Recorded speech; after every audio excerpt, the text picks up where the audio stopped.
show dedicated to die-hard sports fans like you. Hosted by a guy who's borderline obsessed with the wins and losses of all your favorite teams. He's crazy. Every weekday morning from 9 to noon, Ben Bosscher brings you the talk that matters. The teams, the stories, and the players you care about most. This is the Ben Bosscher Show, built by Bresky Siding and Building Repair. Remember that.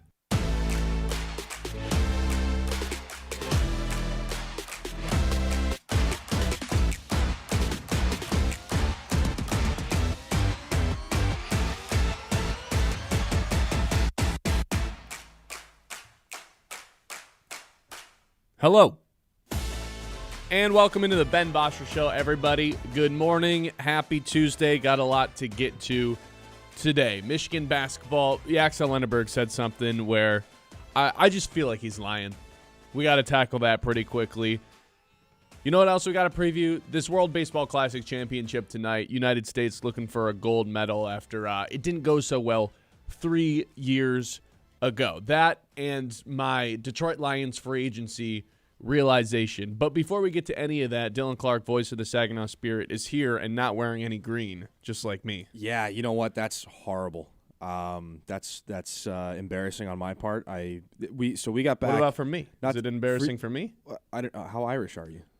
0. There's a good bit It's of Irish. expected from Ben, you know. I forgot until about 20 minutes before you texted me and said you were here, which was like 4 minutes ago. Yeah. Well, I okay. totally forgot. I realized it when I was at one of my other appearances this morning. I was like, no green. I'm like, this is not good. So did you forget as well, or you just... I did. I got a hand up. Wait, do I have any of my socks? Nope. No. Gray. Not good.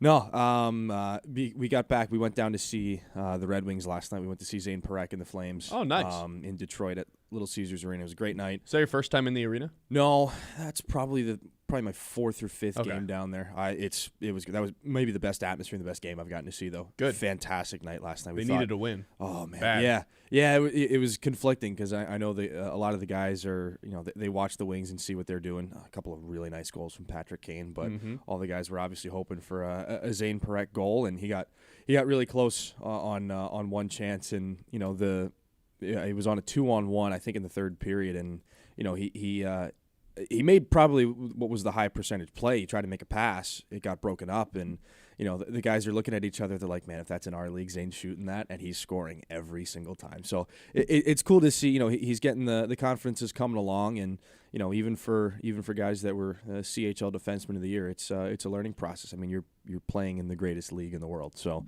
no, it was great to see him and his family after the game. It's cool. They set up kind of like a little, I don't know, the first thing I can think of is like a little pen. It's like all the little gates. That's like the family and friends area for post game. Nice. So we got to go down and hang out with him and his family after that for a little bit. So it was a good day all around. But the point is, we got back from Detroit. I got home at about 1 o'clock. So it's always worth it. A little rushed this morning. That's why I don't have any green on. I'm sorry. It's okay. Can I give you a Red Wing stat really quick? I know we're here to talk Spirit. For I know sure. you got 3 games What do you left. got? So right now they're in the first place wild card spot. Only 3 games up on Columbus, who's the first team out. This is basically the situation they have found themselves in each of the last 2 seasons, where they are in position to make the playoffs going into March, and then something happens. Maybe they don't like St. Patrick's Day, but they went 3-9-2 in 2024, 4-10-0 in 2025 in the month of March. So far this March, they're 3-3-2. Okay, so They just fall apart this time of year the last couple of years. So not great this year so far. 3-3-2 is not great, but it's not awful either, especially when you compare it to, what do you say, 4-10? 4-10 last year, 3-9-2 the year before. Well, and I'm trying to think. I don't remember who exactly. They weren't missing anybody last year, were they? 2 years ago, they were missing Dylan Larkin. They were You're missing Dylan me, Clark. yeah. And last year, no, I think they just kind of blew it. Okay, so we'll see just how fast Larkin can get back into the lineup. I know Justin Falk and David Perron made their debuts last night in Detroit, and that got some pretty good ovations. Worth a first round pick for Falk? For Falk, yeah, I think so. Okay, I think so. I saw some pushback on that. You know what? There were a couple plays last night where some maybe fumbles that he wouldn't normally make. But he's a solid pickup on the back end. Our video coach Vaughn, he and I are roommates on the road, and I was trying to get some notes in on trade deadline day, and he was trying to take a nap before the game, and there had already been a couple of fake trades that had broke a little bit. So I saw Justin Falk to Detroit, and I checked it a couple times, and I went, Vaughn. And he goes, I said, Falk to Detroit. And he goes, are you serious? He shot right up in bed. So I think that was the sentiment of lots of Wings fans. So I think that's a good trade. I'm excited to see. Like, the NHL is more fun when the Red Wings are good, right? Same deal with Buffalo, and from a biased perspective, same deal with Pittsburgh. So it's going to be a lot of fun in the NHL. We're close to our own playoffs as well. Great transition. Thank you. 3 games left, 2 home games, 1 tomorrow, and then is it Sunday or Saturday? Saturday. Those are the 2 home games that are left for the Spirit. Right now in 8th place. Right now in 8th place, we can finish as high as 6th, and that's the biggest thing about this week. It's every game is so important. Like, yeah, okay, we've locked up a playoff spot, but we've got 57 points in 8th. Owen Sound and Guelph above us both have 59.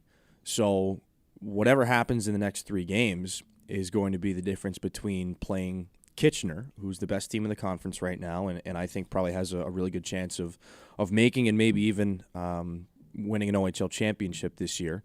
You want to get them in the first round. They swept Saginaw in the season series. Or do you want Flint, whom you won a game against and took a couple to overtime and had some really good showings in a great series, or Windsor, where you split the season series? So these are 3 very important games here for Saginaw. We've got the Sioux twice. Tomorrow at home, like you said, Friday on the road, and then we're back home against Sarnia on Saturday to close out the regular season. So who knows? I mean, that could be, we talked last week, that might be the difference between Saginaw taking 8th place or Sarnia taking 8th place. That's not the case anymore. We've locked up the final playoff spot, but now it could be the difference between, okay, does Saginaw get Kitchener in the first round, or do they get Flint? And a win means you get Flint, and a loss means you get Kitchener. So you're doing whatever you can to win that hockey game. Was there a celebration, a little locker room celebration party thing after the playoff clinch? I don't know. Nothing major. I'm sure the guys were fired up about it. The thing about it though is that we clinched it while we were off. So Sarnia was in Windsor that night. That's not as fun. It's not. It's a little bit anticlimactic. It's easier on the nervous system as a Spirit fan or as an employee, but no, it's a little bit anticlimactic because that game against Flint could have been the clinching game for us.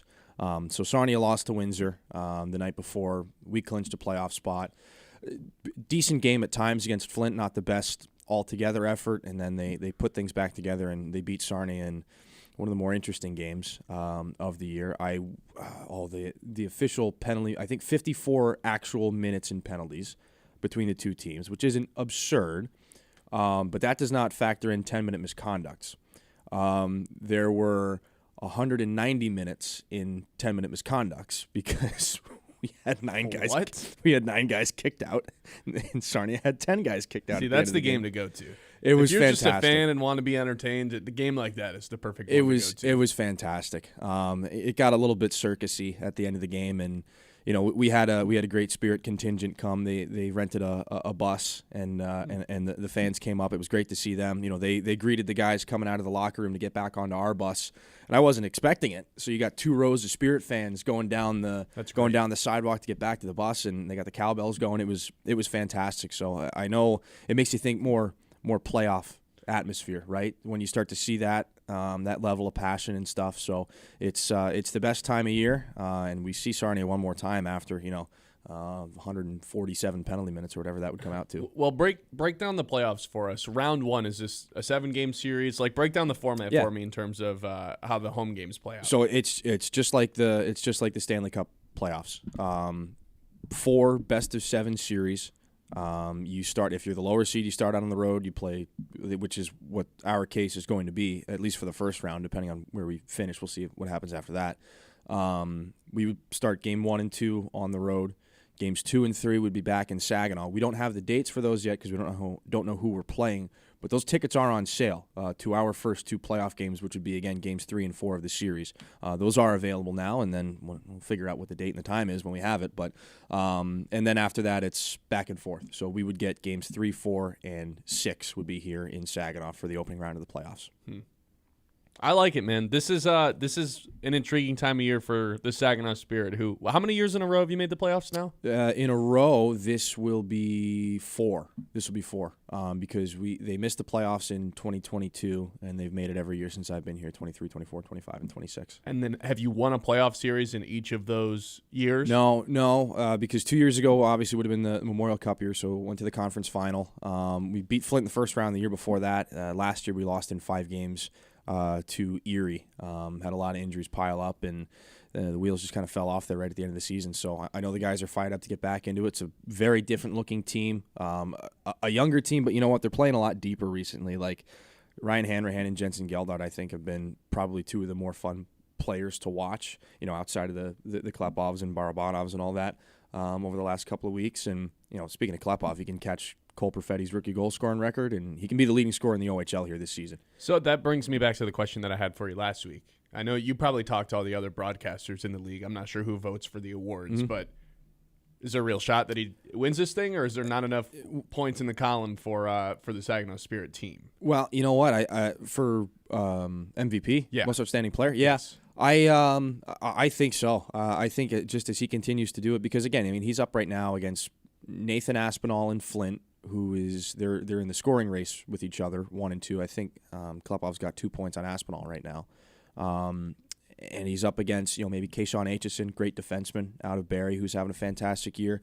It's been a long time since it's gone to a goaltender. Ryder Fedorov is having a great year in Ottawa with the 67. So there's no clear I would have been shocked last year if Michael Misa didn't win the Red Tilson Award as the league's most outstanding player. It's more of a multi-horse race this year. I still think, and again, it's hard to take off the spirit-colored goggles, but it's hard to see a really good reason why Nikita shouldn't get it. So that means he's probably going to win the Eddie Powers Trophy as the league's leading scorer, Red Tilson as the most outstanding player, and if you win those 2, I don't know how you're not the Rookie of the Year as well. So he could really clean up come awards time. So you've got him for a minimum 1 more season or 2? It's going to... Or the college thing is completely thrown a wrinkle into it? I don't know 100% for sure. We're still so early on in this thing that is a difficult question to give an informed answer to, because, again, this is his NHL draft year. So he's turning 18 in May. So if he's a first-round NHL pick, do they want to sign him right away? Do they say, hey, you've had a great year? It's just there are so many variables. I can't really give you a good answer on that. I want to see more of 98 in Saginaw for sure. So that's what the hope, and certainly what I mean. Again, when you have a year like that, and you're playing with your best buddies in Igor Barabanov and Dima Zhilkin, it's hard to why not break some records. It's hard. Yeah, it's hard to walk away from that for sure. Dylan Clark, voice of the Saginaw Spirit. 2 more home games. It's Wednesday and Saturday regular season. Yep.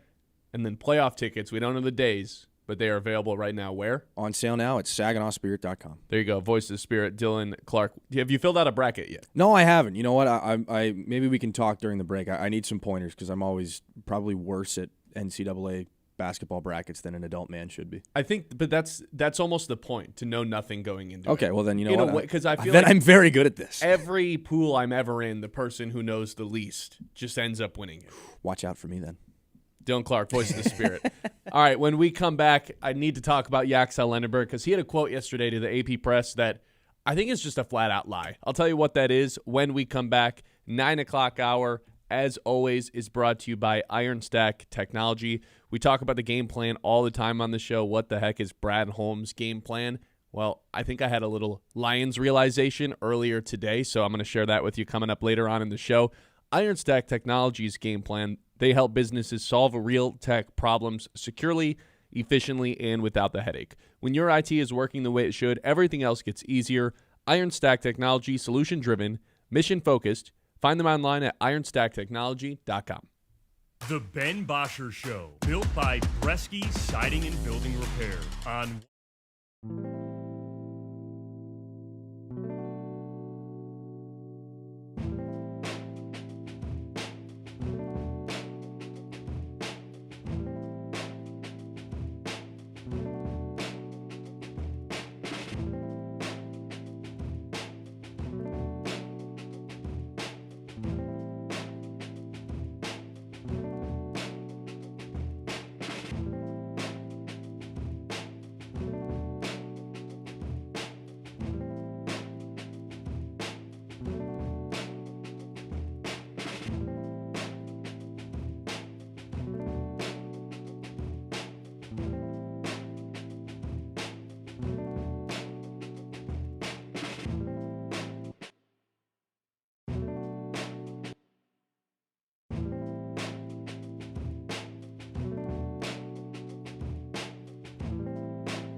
Siding and Building Repair on 100.9 The Mid.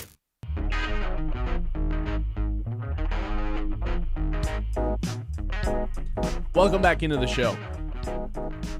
Yaxel Lendeborg, really good player. Big Ten Player of the Year. AP First Team All-Pro. Had an interview with the Associated Press yesterday and claimed that Kentucky this past offseason, Mark Pope, basically said, we're giving him an offer he can't say no to. He said the NIL package was somewhere between $7 and $9 million. I have a really hard time believing this for so many different reasons. Kyle, do you know Arch Manning's NIL package estimation valuation this past year? I certainly don't know the exact number. What I can Give me a ballpark. What I absolutely can guarantee is I know it's less than $7 to $9 million. It was $6.5 to $6.8 million estimation. And this isn't just cold hard cash. That's what people get confused with. It's the evaluation of everything you get. Oh, you get a car, or you get a house, you get all this stuff. How much does it add up to? Most of it's usually cash. You're telling me first of all, you're telling me Kentucky offered you $7 to $9 million. What is it? Is it 7? Is it 8? Like, that's a pretty wide range of numbers.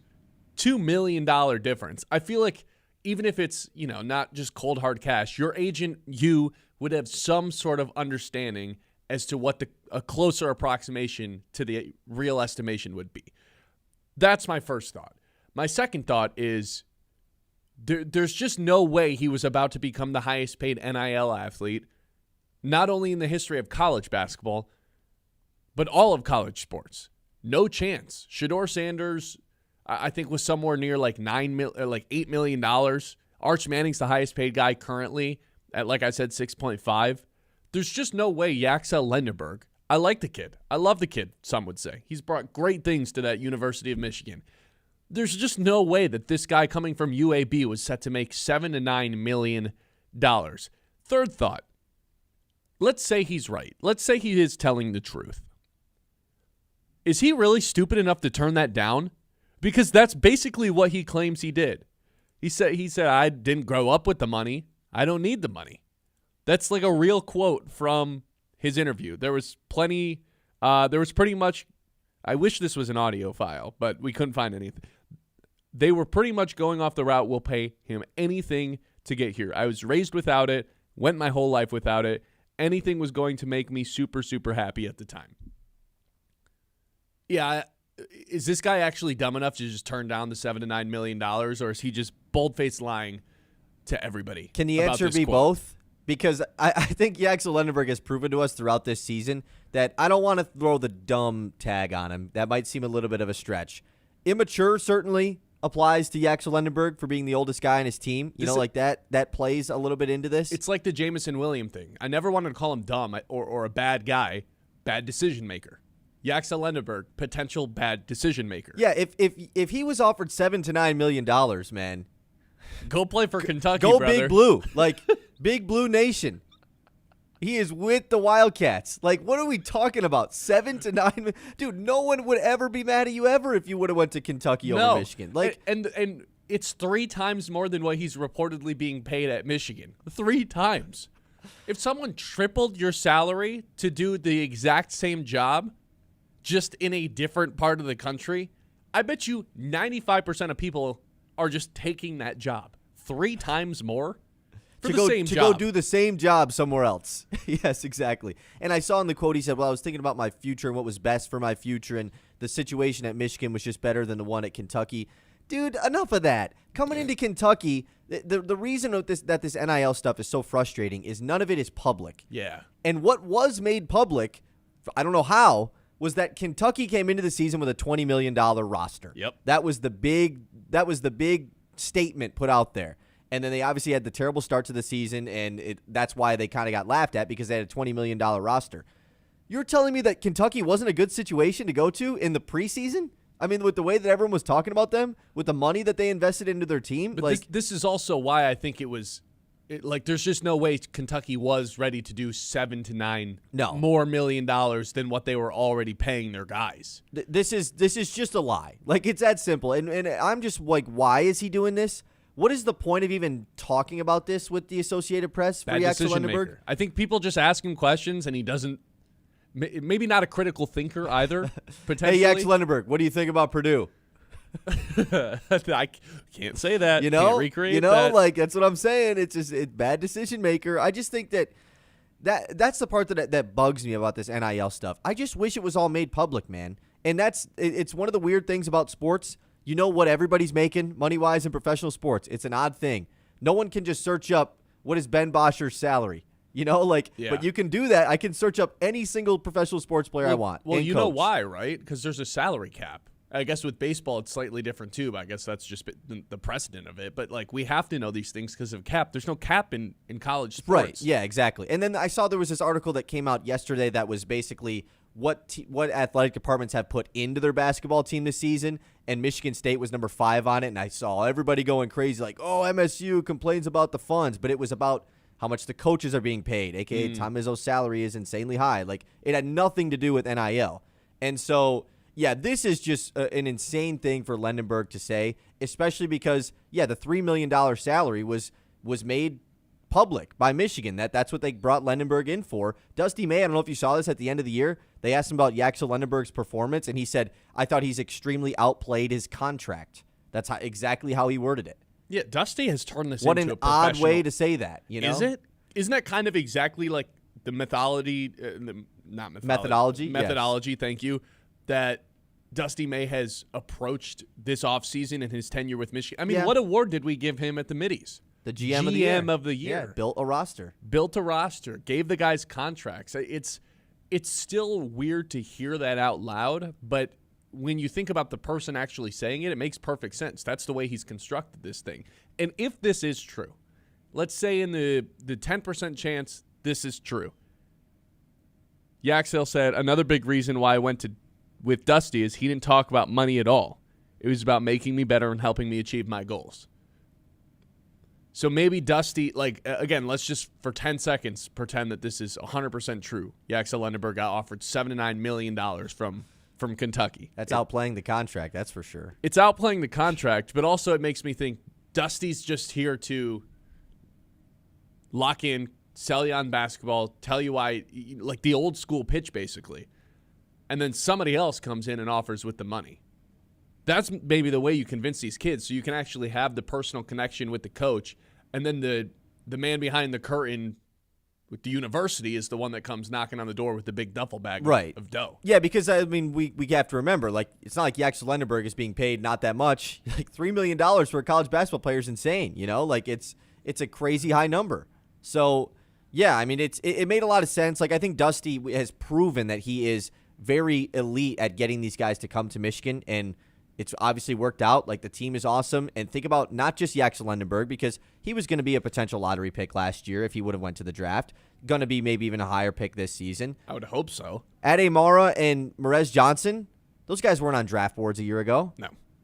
Mara's going to be a first-round pick. Merez might be a first-round pick. I think they both will. They might all be first-round picks. So not only are you doing the old-school pitch of, hey, I want to do what's best for your career. You come here and you can build a future for yourself in basketball playing in America.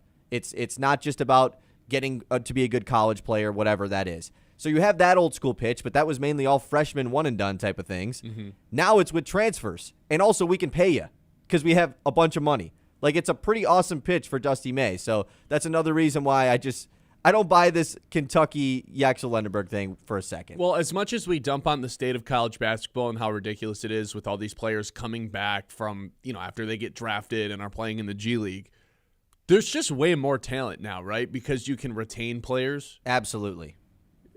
Not necessarily with the same school over and over again because the transfer portal and the teams are really good. The players are just sensational now because you actually have the opportunity to keep them. Yaxel Lendeborg 10 years ago would not still be playing college basketball at all. The people that follow both college and NBA, I know that there's kind of a feud there for some reason, but the people that do, one of the big complaints over the last 5 or so years pre-NIL era was that too many of these guys getting drafted high in the draft just aren't playing college basketball. Yeah, they're European. They're going to the G League Ignite. Exactly. They're doing the overtime elite stuff with the Asar and Amen Thompson Right, twins. exactly. Like in that same draft, you had Scoot Henderson go second, who played in the G League. Like none of these guys went super. Victor Wembanyama was the first pick, not playing in college. Like you look at the draft board this year. Not only are all these guys playing in college, they are all playing in the NCAA tournament. And the Euro guys are just now playing college basketball. Correct. That's good for college basketball. It totally is. And they're all on good teams either. There isn't like these elite players that are on teams that missed the tournament. Anthony Edwards, Georgia, like, hey, this guy's the first pick, but if you didn't follow the regular season college basketball, you're not going to get to watch him. You get to watch all of these top guys that are going to be picked early in the draft play on good teams in the tournament. Like, that's what makes this year so fun. Yeah, it feels like in every region, too. There's just a couple guys. Like even There's studs everywhere. Michigan, that region's maybe the exception of the star athletes, like the draft board guys. But then you have Michigan, who, like we just said, has 3 potential first-round picks. Exactly. Just in that region alone. Yeah, if you would have told us, what, a month ago, 2 months ago, when we found out about that Alabama player who was coming back from the G League. Yeah, Charles Bediako. If you would have told us, hey, college basketball, come March, you guys are going to be making the case that it's in a great state, I would have been like, no chance. Yeah. And look where we are. All those NBA guys are gone. None of them are playing right now. Mm-hmm. I'm going to zag on my take a couple months ago when we were reacting to that. I think college basketball is in a really good spot right now. 989-837-6125. This is the Ben Bosscher Show live here on 100.9 The Mid. We still got our news, still got around the league that's in the 10 o'clock hour. Lions free agency. There's something I got to get off my chest with you in the 10 o'clock hour as well. Hey, we talk about having the home field advantage all the time on this show. United States, I guess, has the home field advantage tonight in the championship game against Venezuela. I guess there's no I guess about it. But those Right. crowds last night for Venezuela and Italy, They'll be there. awesome stuff. If your home or business uses propane, the company with the advantage is Forward Energy. Since 1925, they've been serving our local community with propane and fuel solutions for homes and businesses, local people, reliable service. Forward Energy, part of the home team. The Ben Bosscher Show, built by Bresky Siding and Building.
Repair on 100.9 The Mid. 48 days away from March Madness. Not days. Wow. Hours away from March Madness. And I feel like we do this question every year, but I feel like it's just what you have to do. March Madness week. Who are the blue bloods in college basketball right now? I think it goes without saying Duke is one of them. And I think my whole life growing up, it was like Duke, Kentucky. Those are like the two blue bloods. Can we still say that about Kentucky without with Mark Pope there instead of Coach K? Or not Coach K, Calipari. Can we still say that? I think it just depends on what, because a lot of people have different definitions on what a blue blood really is. You know, I feel like to me it's like how true historical year can in, you go? Year out contenders. So it's fluid on a year-to-year basis. Maybe not quite a year-to-year Because then that basis, just seems like but you're just picking the top teams. Those are the blue bloods, you know. I think it. If you ask a casual person, someone who barely watches college basketball at all, not really that like very casual fan, you just hand them a bracket, say who are you gonna have just go in the distance, who's just the most likely teams to end up there. That to me is a little bit what a blue blood is, of like drop in casuals. What do we think about the top programs in college basketball? Yeah, because obviously when you just think of the phrase blue bloods, you immediately think of Duke, like you said. You think of Kentucky, you think of Kansas, you think of UNC.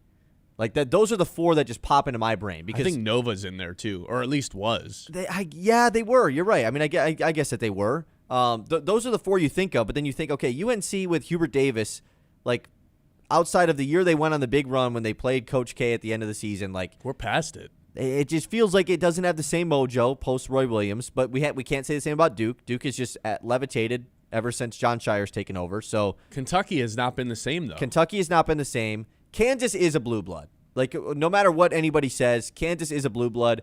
I'm a Michigan State person, and the fact that Kansas technically doesn't have the record of most consecutive tournaments made because of the whole they cheated during recruiting thing, they've made the tournament like 30-some straight years. Right. They're a blue, and they have multiple national titles to go for in that span. So and they're usually there's been a They're couple never appearances bad. where there was an 8 seed, but yeah, it's never like they're squeaking into the tournament. Exactly, and like they probably will win a couple games every year, you know. So Kansas absolutely is a blue blood.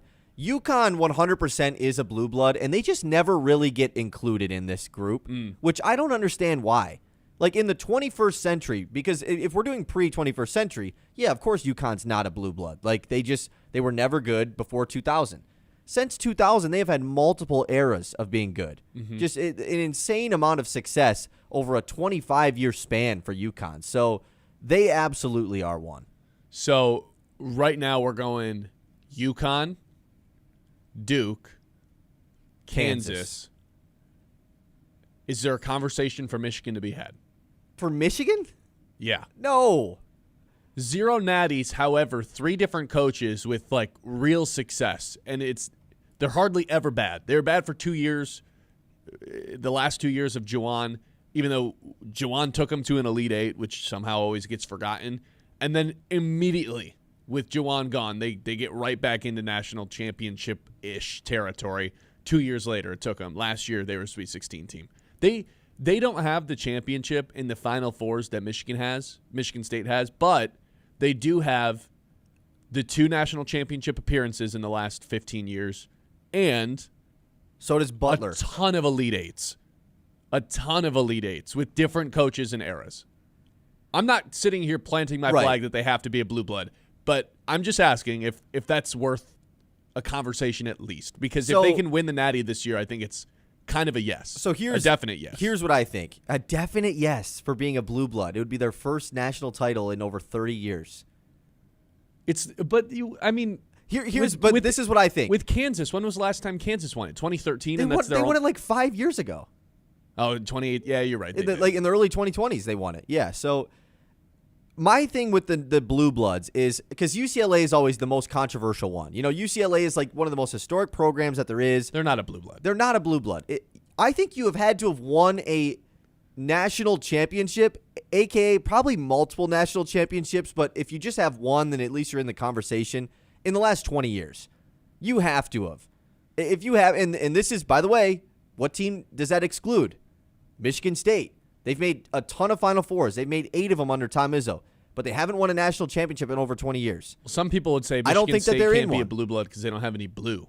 Sure. Because that's kind of plays into it because for some reason all these best teams have blue. Yeah, Indiana's It's the weird. one that always Indiana's very similar to UCLA, right? Had so much success long time ago, and they're of course a historical blue blood, but are you classifying historic, or I think it just has to be updated. Yeah. I think it's the previous 20 years. That's kind of how I always represent a blue blood. How much success have you had in the last 20 years? So next year when we're doing this, we're taking out the year 2020 or 2006. The last year is 2007 and on. See, for me, it's not like a hard set, this amount of years, we're going back this far. It's just like, okay, if let's say Florida wins another national championship, it's just like, See, Florida's a good one, like right? they're not a blue blood right now, even with the one, so that would kind of hurt the Michigan but argument. had the national titles in the late 2000s. So that plays into it. But I almost forget about the late 2000s, and I'm just like, oh, if Florida goes back to back, that's all, and has the two, I guess the late 2000s. But if Florida goes back to back now, it's almost like you ask a casual next year, even if they didn't watch a single Florida game, they probably just have them going kind of far. Right. No, yeah, you're right. That's a good point. I mean, and they're 1 seeds for back-to-back seasons too. I know that obviously that doesn't play into it because I just think you can't be a blue blood if you're not winning the whole thing. You have to win the whole thing to be considered a blue blood. At least once, and probably multiple times. So does that only leave 3 actives? Because, this is where the Villanova case comes in, and it's really tough for Villanova because post Jay Wright, they've been a disaster. I mean, it's not even like it's been they've been fine. I mean, they've missed the tournament several times, and they get in when this they year, make it, they're an 8 seed. They get in this year, they're an 8 seed. Villanova's a tough one though because they obviously were extremely successful in the mid 2010s. So that's the part about it that I don't know if you can consider Villanova or not. I would say no on Villanova. I'd say before Jay Wright, obviously, but not anymore. Okay, I've got a list for you. Same with Gonzaga because of the no natty. I don't think they can be in it either. But of the teams with the no national championship, I would say Michigan has had top 3 success of any of those teams. With Michigan State ahead of them. They just have. Last 15 years? No. Last 20 years. To your point, last 20 15 years is a good deadline, Ben, because that just misses out on Michigan State's last national championship. But we can appearance. do the 20 years, and it still wouldn't change anything. I mean, it'd still be Michigan. MSU has a lot more tournament wins. They have more Final Four appearances. Michigan just has the national championship appearances. I think Michigan has more Elite Eights though, or just as many Elite Eights. Well, I mean, I did the thing on our Facebook page this weekend about the last 10 years, and it's kind of funny. In the last 10 tournaments, Michigan and Michigan State have won the same amount of games, which I think is honestly it's kind of funny how it works out. It's Michigan has missed the tournament multiple times. State has made it every year, but they've lost in the first or second round a few times. So it kind of plays out that way. One year they didn't make it. Well, they did made it every year. Like Miami, Ohio, are they in the tournament this year? Well, the fact that yes, they play tonight?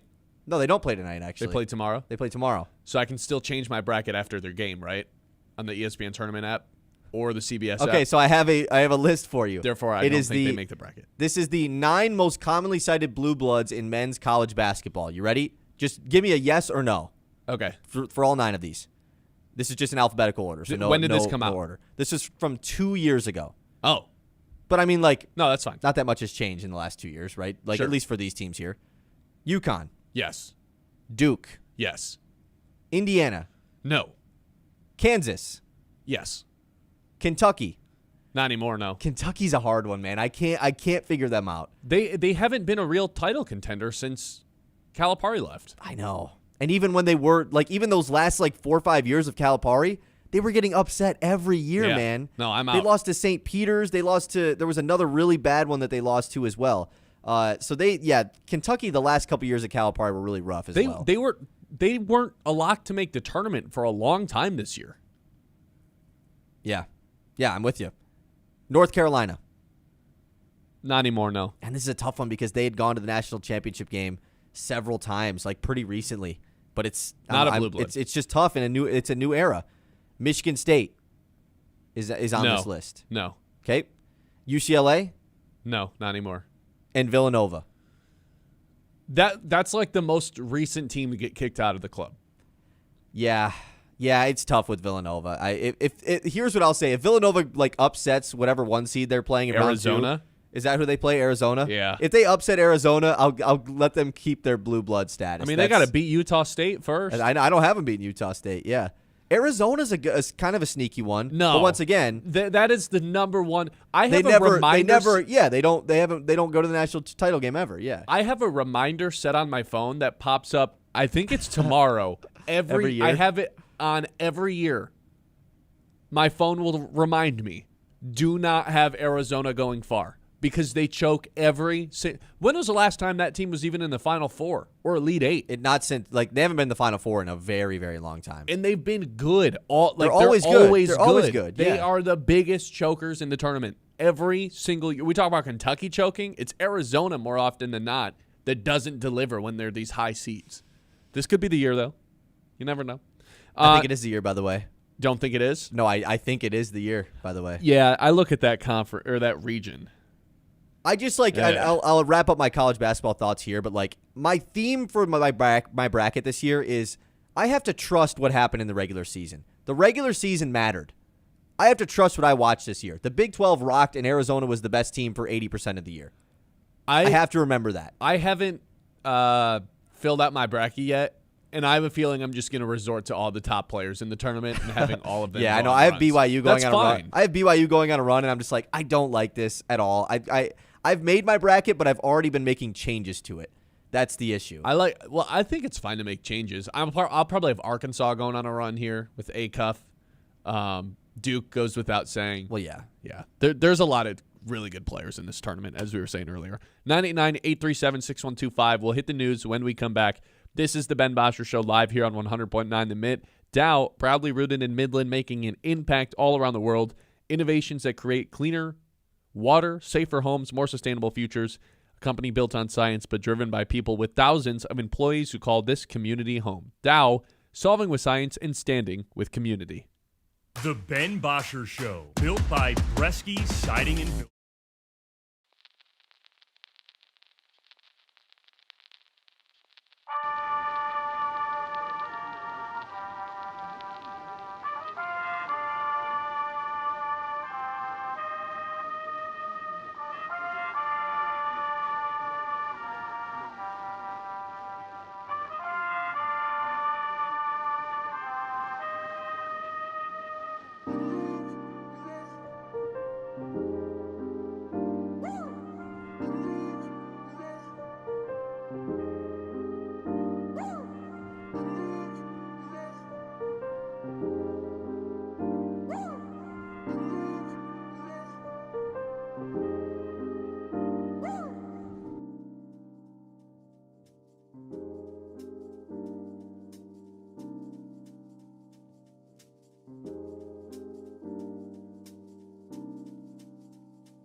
Bresky Siding and Building Repair on 100.9 The Mid.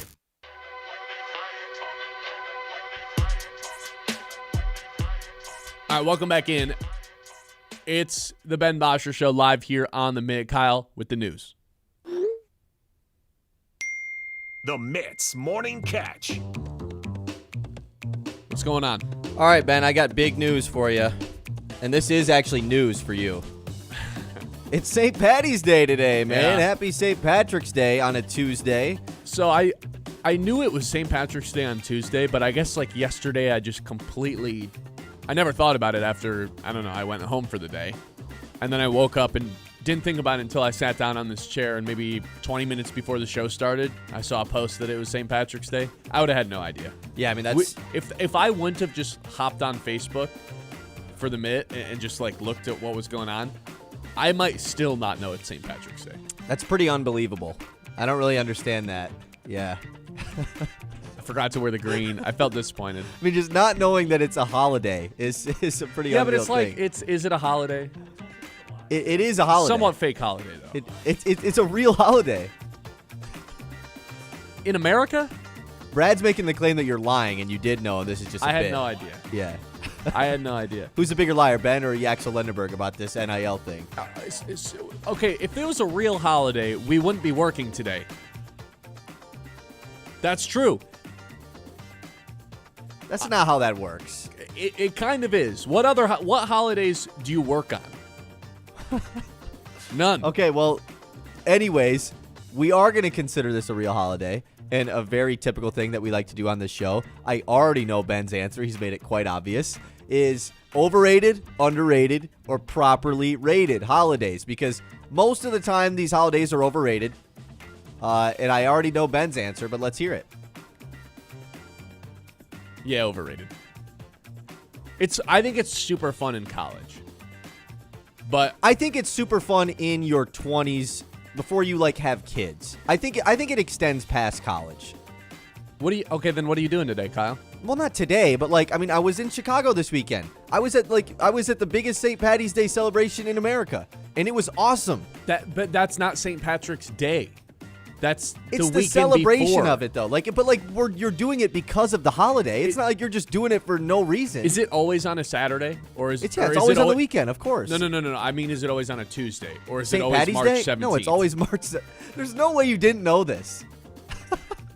No. It's always March 17th. Okay, I think when it falls on the weekend, it can be fun. But when it falls on the weekend, guess what I'm doing? It's just March Madness. That's the holiday. Yeah. I mean, I get that. And if it falls on a weekday, you celebrate it the weekend before. If you're a sports person, then obviously March Madness is a bigger deal this time of year than St. Patrick's Day. Then I think it's a great Now, holiday. also, we need to recognize that it is an Irish holiday, and if you don't have any Irish, culture in your history or whatever, then it's probably not as big a deal to you as other people. But yeah, fair. and I don't. I'm really assuming that you don't. I do not. No. Yeah, exactly. And so, I don't know. I think it is a fun time. I understand that a lot of these holidays are just excuses to get drunk and have a fun time and party. I get that, but I think it is it is a fun holiday. I enjoy it. I had a great time celebrating St. Patrick's Day this weekend. Time out. Do you drink green beers? Because I can't mentally get behind that. Yeah, I will. See, I can't do it. I will dive into that. All up in it?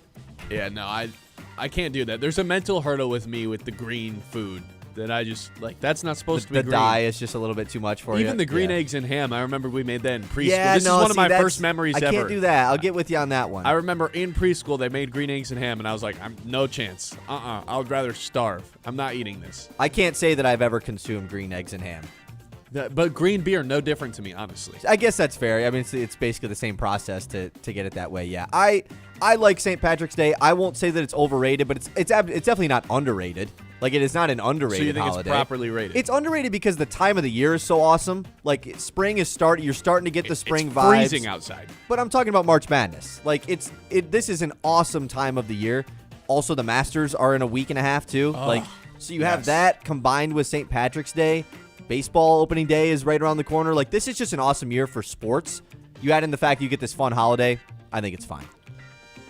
I think you have to try a Shamrock Shake. That's what I think. Okay. 989 I think you need to try a green beer. 837-6125. This is the Ben Bosscher Show live here on 100.9 The Mid, 10 o'clock hour, and the Detroit Lions on the way. The Ben Bosscher Show, built by Bresky Siding and Building Repair on 100.9 The Mid. Fresh flavors.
Electric Studios. This is Sports Radio 100.9 The Mid. WLUN, Pinconning Bay City, Saginaw, Midland.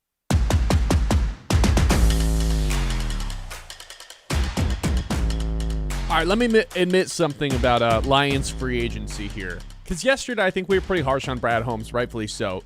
What I believe remains true is that the Lions are a worse team today than they were last season. The turnover is real, and the youth movement is real, but so is the fact that they lost a ton of key pieces to their defense and their offensive line, and the replacements of them we aren't exactly sure are better. We aren't exactly sure are upgrades. Now, with that being said, Kyle, I'm just going to read you each move that the Lions have made.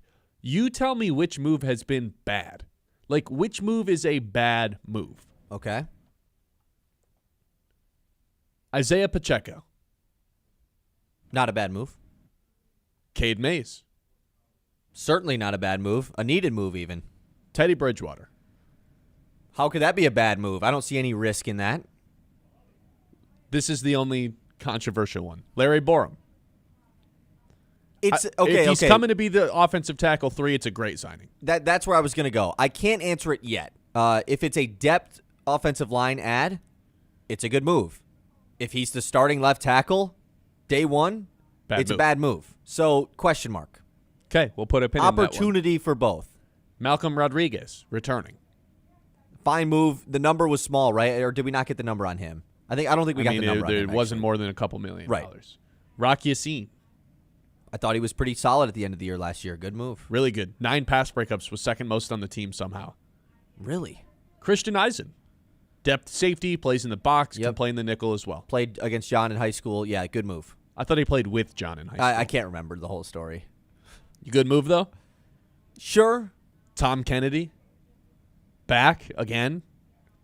Hey, here's what gets I don't want to forgot- get okay. I guess I don't want to throw around the word good move. I'm more so saying not a bad move. That's fine. Not Okay. bad move. I know everyone knows Tom Kennedy. What people forget is he was a really good return man last year. I was just gonna say the end of the season? He's probably just returning punts this year, right? I would imagine. Yeah. Tyler Conklin, fire up.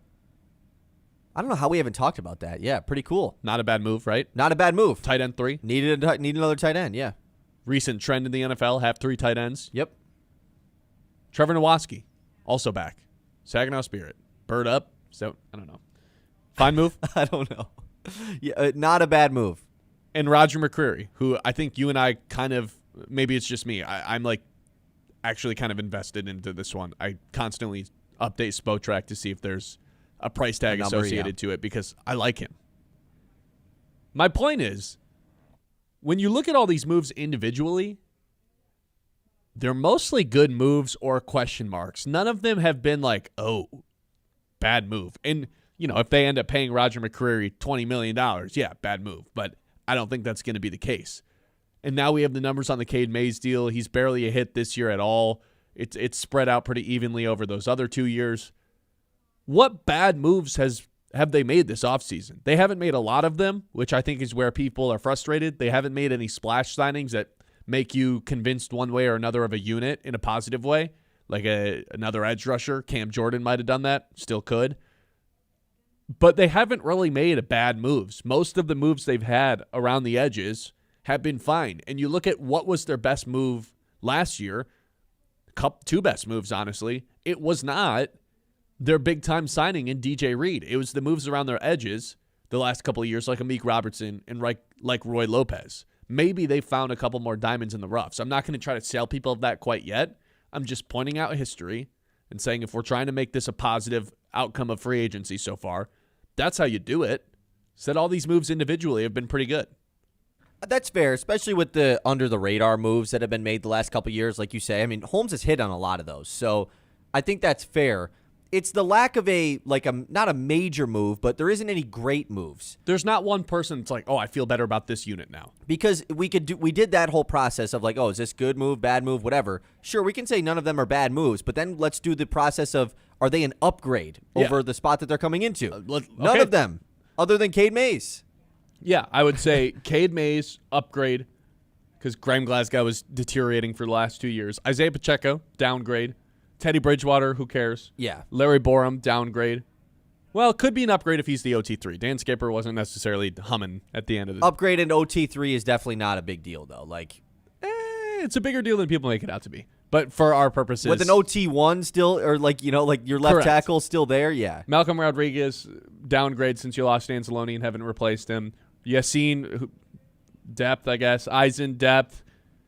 Kennedy, Conklin, depth. It's all depth, yeah. I mean, upgrade. What are they upgrading? Roger McCreary could be better than Amik Robertson, but Amik also played really was good for a year and a half. Exactly. Like McCreary could be good, but like Amik was really good. Totally outplayed his contract. Yeah, that's why he got a heck of a pay bump by the Commanders. Yeah, like so that's the thing, and I agree with Gary in the YouTube chat. He says it's more the lack of moves than questionable moves made. I'm with Gary here. Yeah, totally where I'm at, because it feels like they just are willing to let their internal guys develop and bring in these sneaky guys in free agency to try to make, like the upgradable moves on the fly with these smaller deals.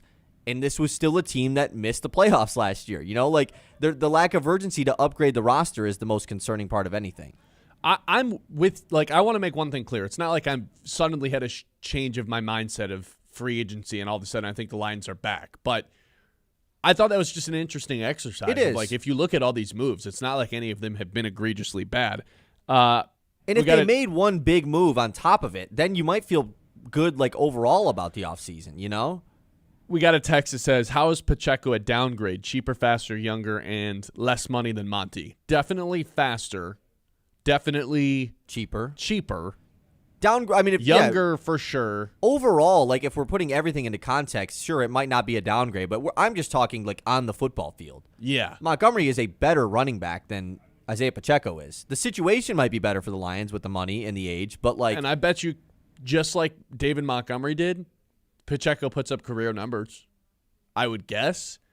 Actually, I don't know. Maybe that. I think they might give had him a lot of opportunity in his first 2 years with Kansas City. But they also, I mean, that's an offense that wants to pass the ball and also just like doesn't hand the ball off on the goal line as much as most other teams. But Pacheco also wasn't even Kansas City's goal line guy. So like, yeah, the last 2 years, Pacheco's he wasn't the same guy he was before the ACL injury. But with that, like he could bounce back this season. But I also think he's just getting less touches than he would have in Kansas City. I like the guy, but I don't think he's as good as David Montgomery by any stretch of the imagination. So it is like it's just an interesting exercise of seeing how these moves stack up against the rest of everybody else in the division's moves, because it's not like any team in the division has made these big-time splashy moves. There hasn't been a big-time addition to the division like that all offseason. Am I missing one? No, I mean Kyler Murray to the Vikings is that's huge. That'd be the exception. But like, that's it. I feel like when it's a quarterback, the other three teams don't need a quarterback, so that doesn't really count as far as comparing it to the other teams. 989-837-6125. Are you feeling a little bit better about Lions free agency? You feel like they can still compete because they are still the favorites in the NFC North. I like. That surprises me because I don't think anyone is making the case that this is an epic offseason and is a win of an offseason. It's not like people are writing columns and putting the Lions as winners. But other than the Vikings, it's not like the Bears and Packers are winners either.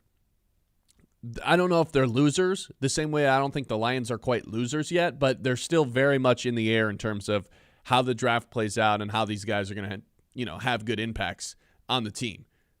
Nobody picked up a splash player, so we'll see how this thing plays out. Is there any splash players that the Lions can still get? Like because if they did like acquire another edge that you felt good about it, then all of a sudden this offseason becomes way different, right? Like you just feel way better about it overall. The second that they add a guy that can be a cross from Aiden Hutchinson next year, right? Yeah, I mean that. If they sign Cam Jordan tomorrow, all of a sudden I'm feeling like the offseason might be a B+. That's what I'm saying. Right now it kind of just feels like a passing grade. It just feels like a C+.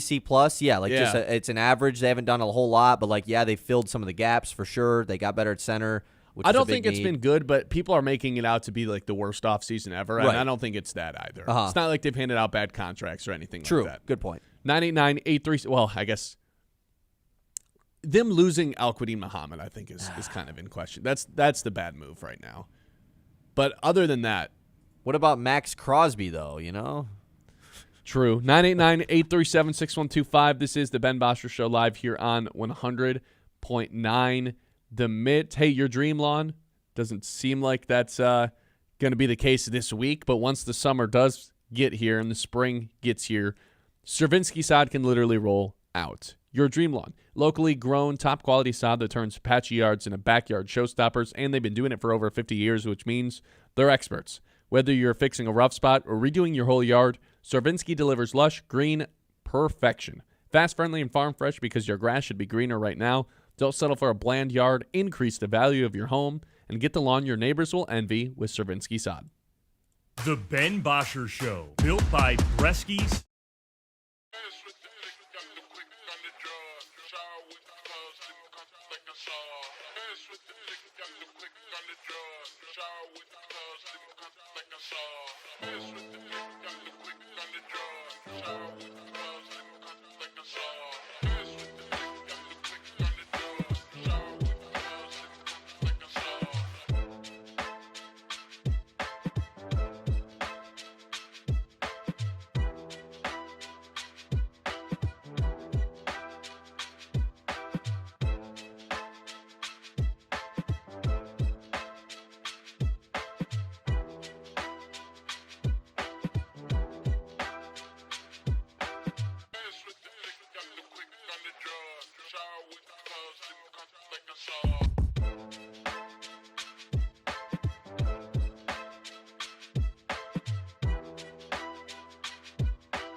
By Bresky Siding and Building Repair on 100.9 The Mid.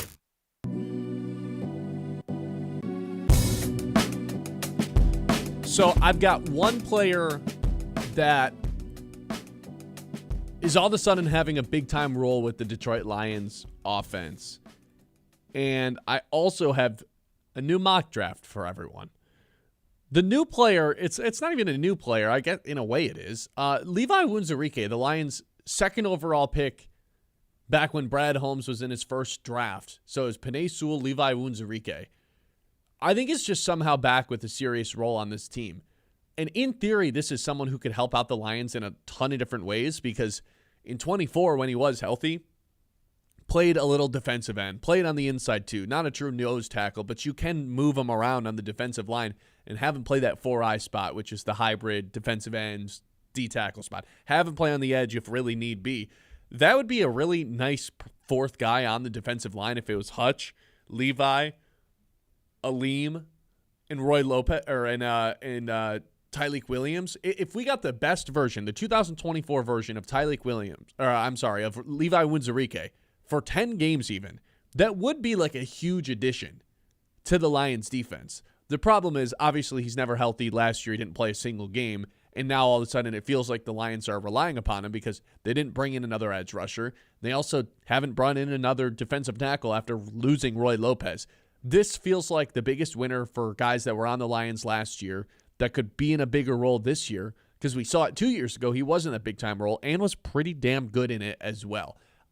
It's pretty tough to sell fans on a guy who's constantly hurt, but they got rid of Josh Pascal for similar reasons. They kept Levi. I don't think that's for no reason.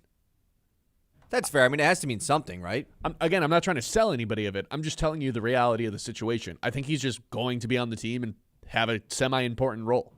Yeah, because if he's not, then who's gonna? Just with the way that this depth chart looks right now for Detroit. And yeah, he was like pretty productive 2 years ago as well. It's not like he just, hey, here's a role because no one else can play it and he just saw the field a ton. Like, he did contribute and help the Lions out a lot. So, and it's not like he was some big-time sacks guy or anything like that, but he can play any, like, run stuffing, can get after the pass rusher too, does a lot of things. Swiss Army knife of a defensive line type of player. Yeah.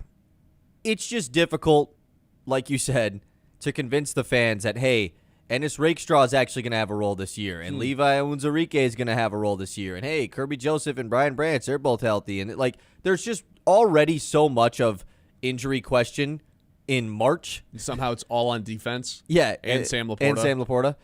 There's so much injury question this early, and then let's add in the fact that, oh yeah, by the way, this guy who missed all of last year and really has only had one healthy, productive season is out of nowhere going to have to play a major part in 2026. That's, of course, scary. And that, of course, should make Lions fans worried. And I think that's exactly what's happening. So, in terms of his games played, 2021, played in all 16, but didn't start in any. Very small role as a rookie. Then just straight up did not play in 2022 because of a back injury. Then played in 10 games and only started in, he started in 0. And then 24, the lone, real productive season, played in 16 games, started in 10, 1.5 sacks, a lot of good advanced numbers, 13 quarterback hits. And then last year he didn't play again because of the back injury that happened in the offseason. In theory, he should be healthy, Kyle. Didn't play at all last year. That's a good point. Full chance to rehab. Had a whole lot of year. time. A lot of time to figure it out. People are telling me I'm too negative. This is me trying to be positive. This is me trying to be positive. It has a whole year to rehab for whatever happens. I mean, man, how is this being positive? The injured guys are saving the Lions season? Somebody's got to. It's not like it's going to be the free agent pickups. The scary part is if the Lions season's going to be saved, one of these two or three of these injured guys have to be amazing. Whether it's, and I'll include amazing everybody. Is crazy. Well, Laporta, right? If you include him, Kirby, Branch, Levi, Ennis, you kind of do need two of those guys to be awesome. You Because first three off of those need guys two- are yeah, Pro Bowlers. First off, you need two of them to play the full year. Like, we just need them to be healthy the whole season, first off. Like, and then be amazing on top of it. That's just the part that's going to be – and guys like Brian Branch, That's kind of the different If one. he stays healthy the whole year, he's going to be amazing. Like, that's just how I feel about him. If he's out there, he's amazing. Or is this an ACL injury that takes a little more than just the time it takes to get back on the field to be the true version of yourself? I sure hope not. But most of the time, history says that that's kind of how it plays out, unfortunately. Joseph is like the biggest X factor of like, who knows if he's ever going to play all pro ball again. Right. And then Laporta's somehow the one that flies under the radar of like, hey, man, we kind of need Laporta to be great because if he's not, Tyler Conklin, baby. the Lions suddenly lack weapons, whereas before that was just like they were overflowing with them. They had too many to where they had to get rid of David Montgomery. And if Laporta's just good instead of great like he has been because of the back injury, that does change how I view the offense in a big-time way. Because we saw they couldn't run the ball without Laporta, and to not have that third option, you felt it those last 4 weeks of the season, 5 weeks of the season, however long that ended up being. We've kind of pointed that as the turning point of the Lions' year. Like, that's when things started to go downhill, is when Laporta went out, and you didn't really recognize it until other dominoes started to fall and everybody got hurt, but that was when it officially started with the Lions' offensive struggles, and now we're adding in the fact that all of these guys on defense are going to come into the year with potential injury tags. Yeah, because he was well on his way to another All-Pro season. Or not an All-Pro, but a Pro Bowl season. Yeah, he'd have been least. a Pro Bowler, yeah. He was on pace for a career high in yards, touchdowns, all of it before he ended up dealing with the back injury. And, you know, if it was just like, hey, he left the season with the hand injury and he broke his hand or something, I wouldn't be worried about it at all, even though he uses his hands more than any other player in the NFL as a tight end. But the back stuff, it's just, I mean, look what happened to Levi Wunzarike because he had back stuff. He couldn't stay healthy ever. Once you have back problems, it just like, you're kind of in a territory where you have to prove that you can stay healthy rather than assume you get back to being healthy. And it's not really a knock on Laporta. It's just it's the injury itself. Yeah, exactly. It's the reality of the situation. And that circles it right back to Levi Wunzarike, who is just out of nowhere going to be not out of nowhere, because, I mean, the fact that they brought him back was a sign in the first place. But I think your point about them letting Josh Pascal walk and bringing back Levi, definitely that means something. Like it's not like they were going to bring back both of those guys, and I'd rather have the one that plays two different spots across the defensive line. But like, why not bring back both of those guys if you don't even have guys to be like, oh, they're always injured? All right, it's better than having no one. Right, because they've already lost Davenport. Well, I guess they haven't technically lost Davenport, but there's just no way they're bringing him back. No. Al-Qadim Muhammad, they did actually lose. And then Josh Pascal, they were just like, see ya. Yeah. Goodbye. We would rather not have you here. But we have Levi back. So is that going to be something that the Lions really explore do they trust him to be healthy this year? Like, I would hope that they do. Or is there another thing coming? We'll see. 989-837-6125. Hey, Mid-Michigan, do your eyes feel dry, itchy, or irritated all day? That's not normal, and Mid-Modern Eye Care and Dry Eye Clinic specializes in dry eye treatment that actually works. Stop dealing with discomfort and start seeing comfortably again. See better, feel better with Mid-Modern Eye Care and Dry Eye Clinic next to Kroger in Midland. I have a mock draft for you. Updated round one. This is as of today. Mel Kiper released his, I think this is his 3.0 version of the draft. Lions sticking at pick 16. I'll run through the top 10 just so you kind of have an idea of who's on the board, who's not on the board. Fernando Mendoza goes number 1. No shocker. David Bailey, outside linebacker from Texas Tech, edge rusher guy, goes number 2 to the Jets. Everell Reese, Ohio State linebacker, goes to Cardinals. Jeremiah Love doesn't make it past 4. Tennessee. Caleb Down goes to New York. Monroe Freeling, the first offensive tackle off the board, is notable. Goes to Cleveland. I'm sorry, Monroe. Sony Styles goes to Washington. Carnell Tate goes to New Orleans. Reuben Bain goes to Kansas City. And So that's your just the top one 10. tackle still, yeah. That's your top 10. The other tackles that go off the board. Francis Mauigoa goes 11 to Miami. So now it's just the 2 Utah guys. Sticking in Miami, yeah. Spencer Fanu ends up in Baltimore at pick 14. Really? He falls all the way to 14 in this. Okay. So at this point in the draft, the top tier offensive lineman left is Caleb Lamu. He makes it past 15 because Tampa Bay goes with Kenyon Sadiq, the tight end out of Oregon.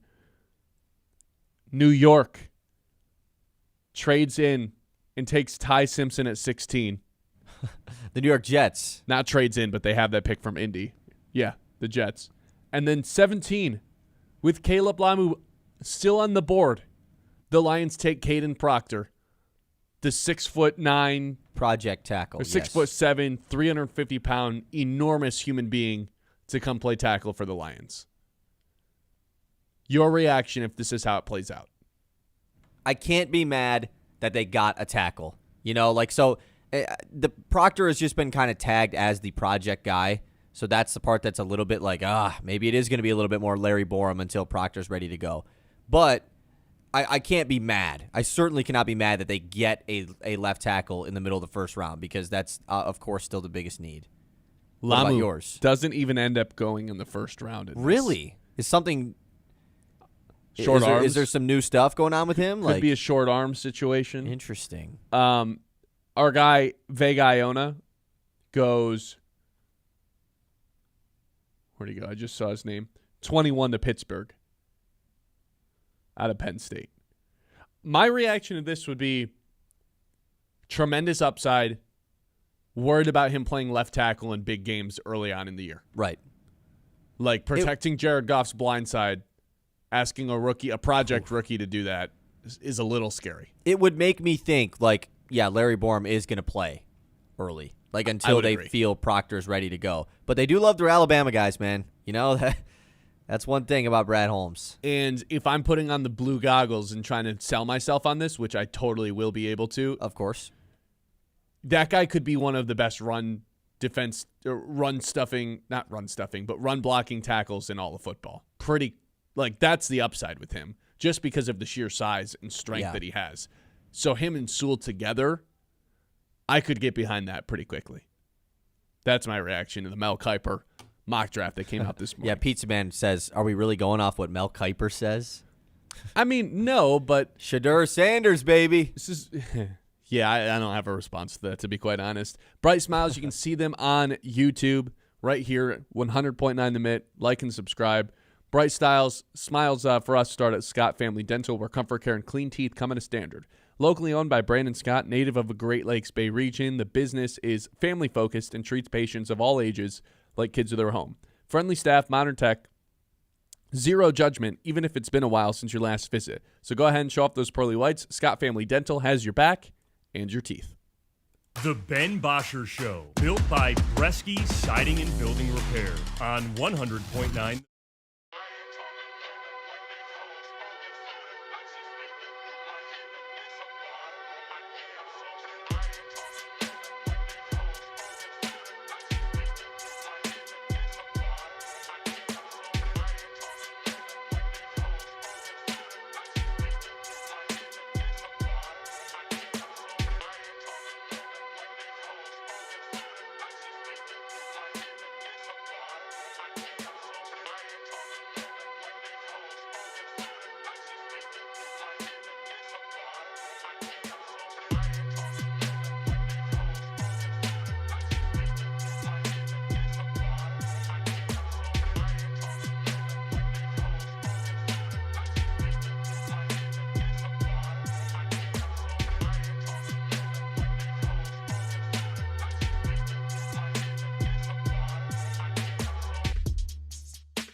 Built by Bresky Siding and Building Repair on 100.9 The Mid.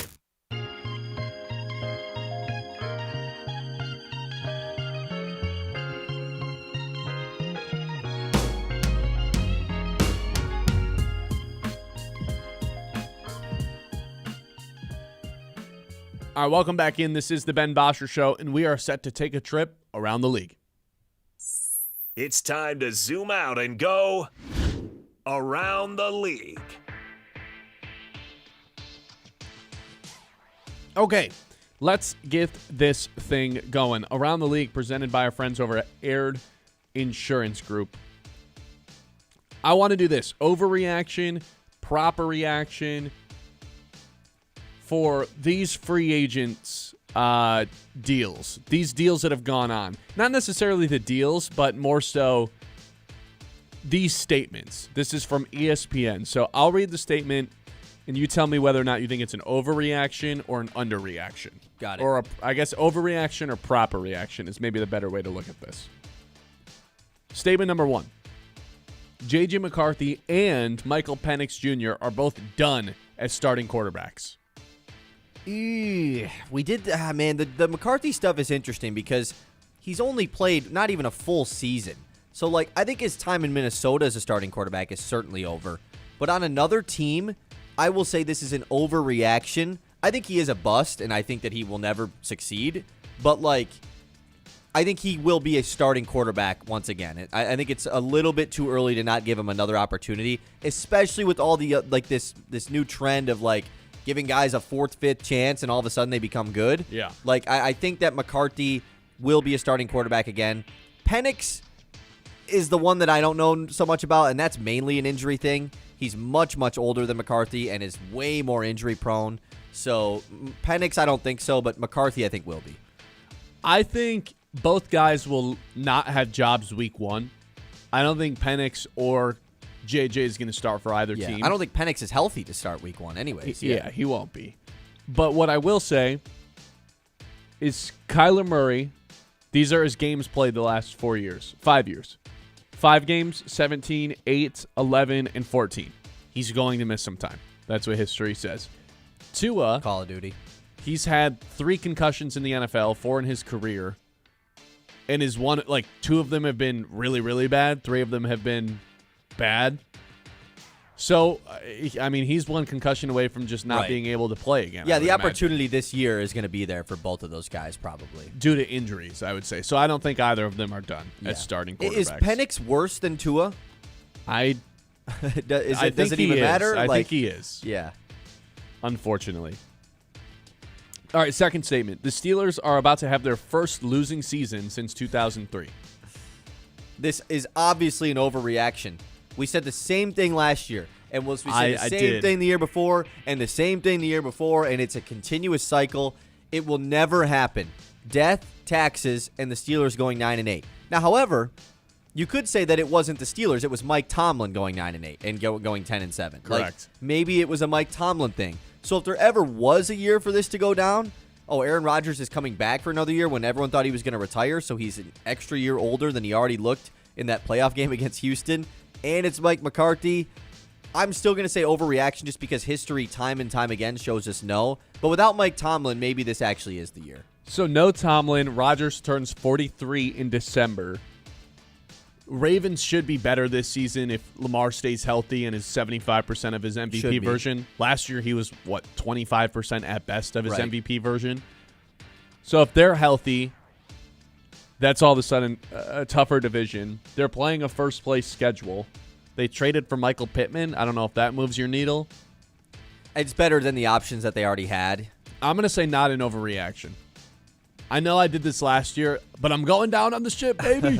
I mean, it is kind of fair, though, right? Because, the whole reason you fired Tomlin was because of how average they were every year. Mm-hmm. So you would think, okay, well, then let's take an in-between year and tank and not be good. Oh, never mind. We're bringing in Mike McCarthy, and Aaron Rodgers is going to be back at quarterback.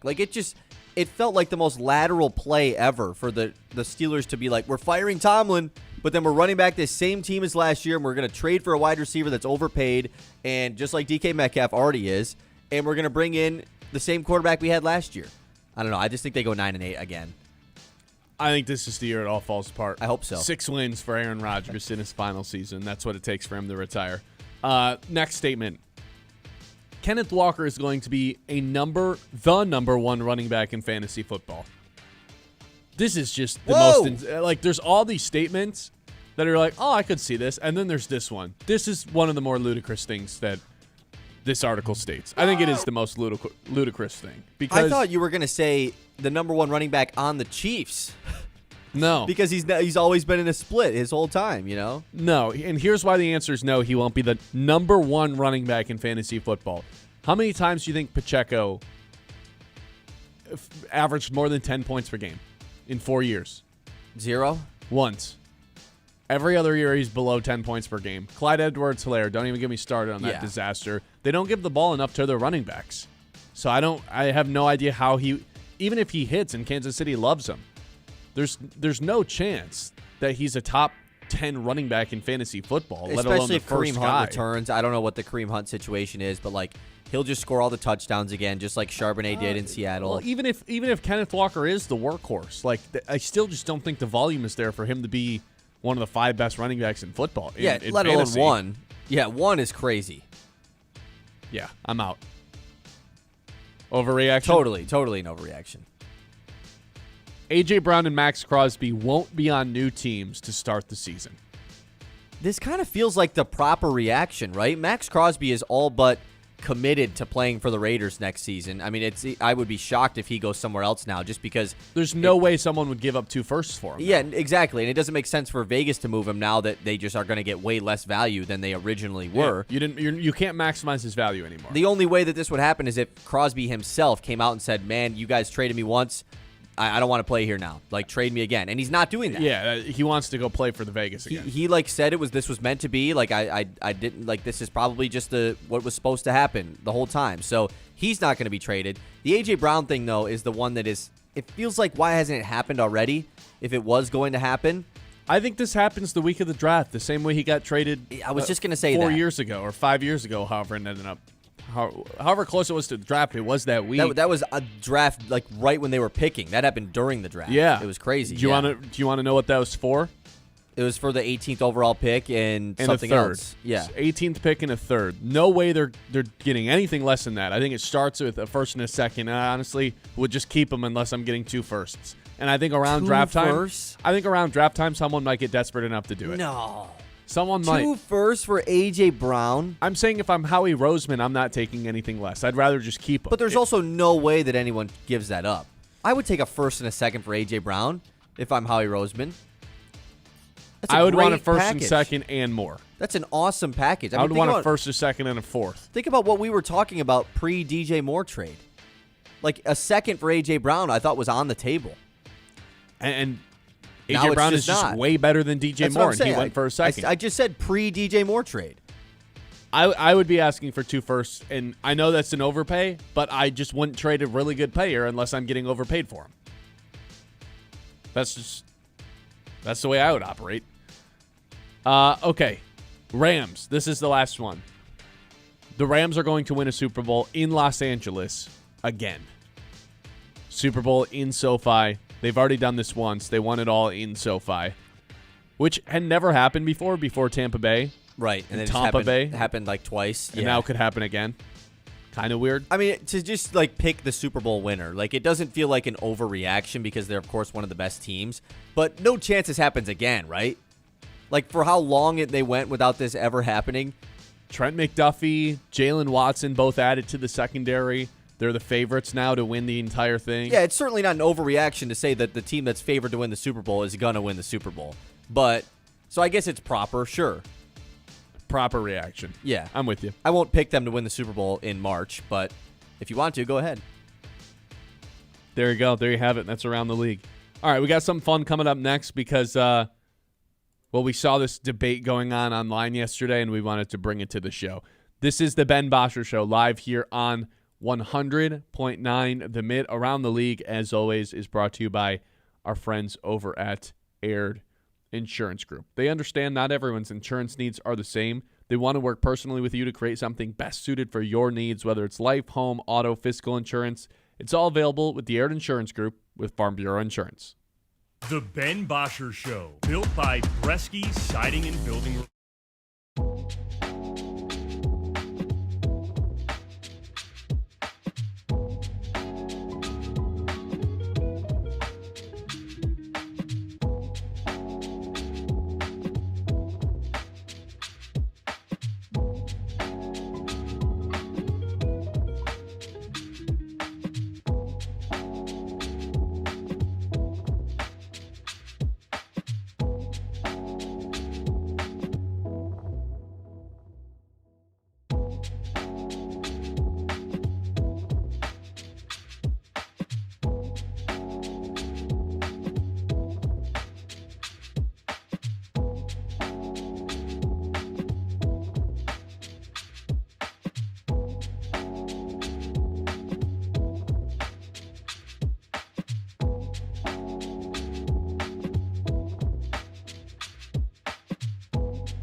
By Bresky Siding and Building Repair on 100.9 The Mid.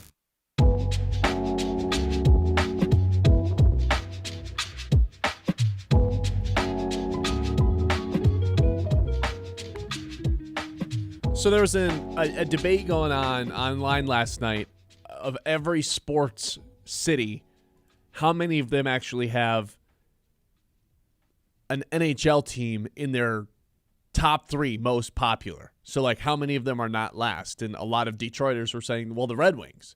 And the premise was when every team is good, like all time, who do people care about in the city as much, and what's the ranking of it? I think the Lions kind of just have to be number 1, right? Totally. Yeah, I mean, when the team is good, think about the high that the city was on. I mean, the everybody. last couple of years, you know, like my it's mom just was watching Lions everybody, games. man. It's everybody, and it's just the fact that they never were. And so, yeah, from a popularity standpoint, every team is good. No debate. Detroit is number 1. The Lions are number 1. The number 2 team gets a little feisty. I don't think it's the Pistons, unfortunately. I love them dearly, but I don't think it's them. I don't know, man. We haven't seen the Pistons be like that. You got to think about it. Like, it's been 20 years since they've been a championship contending team. Like in They're a that championship time, contending team now, right? I mean, sure, they haven't gotten to the playoffs. They haven't had like a full season of being a championship contender yet. You know, like. Yeah, I think the Tigers or Red Wings are really fighting for this 2 spot, though. If you want to make the case for the Pistons, by all means. I just think, like, when you think about that team from 20 years ago, like when the Pistons won the title, like that was such a moment for the city. And how everybody just fully bought it. And I think it's the group of guys on that team that totally, like, kind of represented Detroit a little bit, too. The blue collar. Yeah, the team. exactly. Going to work, like, defense, beating Kobe, like, you know, that's what made it so cool. But you're probably right. I think that's what makes Detroit so unique, though, compared to all these other cities when you do this exercise, because every other city you can kind of just point out, like, oh, yeah, it's this, this, and this that have all the big 4.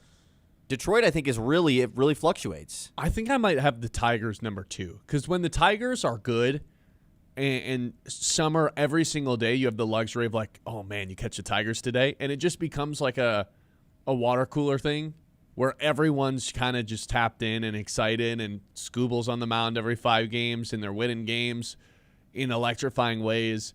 I really do think the Tigers have the ability to take over summer in a way that the other teams can't, right? Because there's so much going on. Yeah, I mean, the Wings and Pistons share a season. Exactly. Yeah, I think I'm actually with you on this, that the Tigers are too, because also it's the easiest sport to be a casual fan of. Yeah. Oh, throw on the baseball game. Exactly. Like it's the best background sport to watch. It's the sport that like your aunt and uncle and your grandma, they always just, oh, I got the Tigers on today. You know, like it's just they're just on the TV. So it's easy to follow them, and then when they're good, of course, like even think about last year in the last couple of years in the playoffs, man, like it's like a resurgence at Comerica Park, you know, it's not soon to be. Like that was super fun to see all of that. So, yeah, I think that the Tigers are probably number 2. And then having the Red Wings, you know, anything below 3 would feel a little disrespectful towards Hockey Town. Right. I mean, it's Hockey Town for a reason. I feel like there's a lot of people out there that probably think the Wings should be 2 or maybe even 1. I don't know if I'm willing to listen to debate over the Lions, but I do think the Red Wings 2 or 3 is where they probably belong here, assuming they don't collapse down the stretch here again, which I guess is not can't really assume that. Right. Yeah, they did win. I would have it Lions, Tigers, Red Wings, Pistons. No disrespect to the Pistons at all. Right.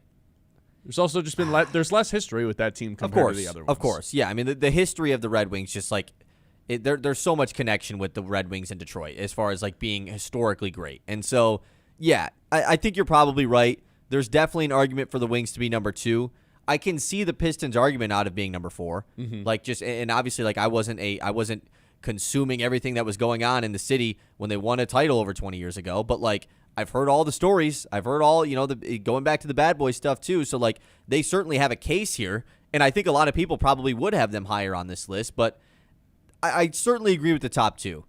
I think that Lions Tigers is the number 1 and 2.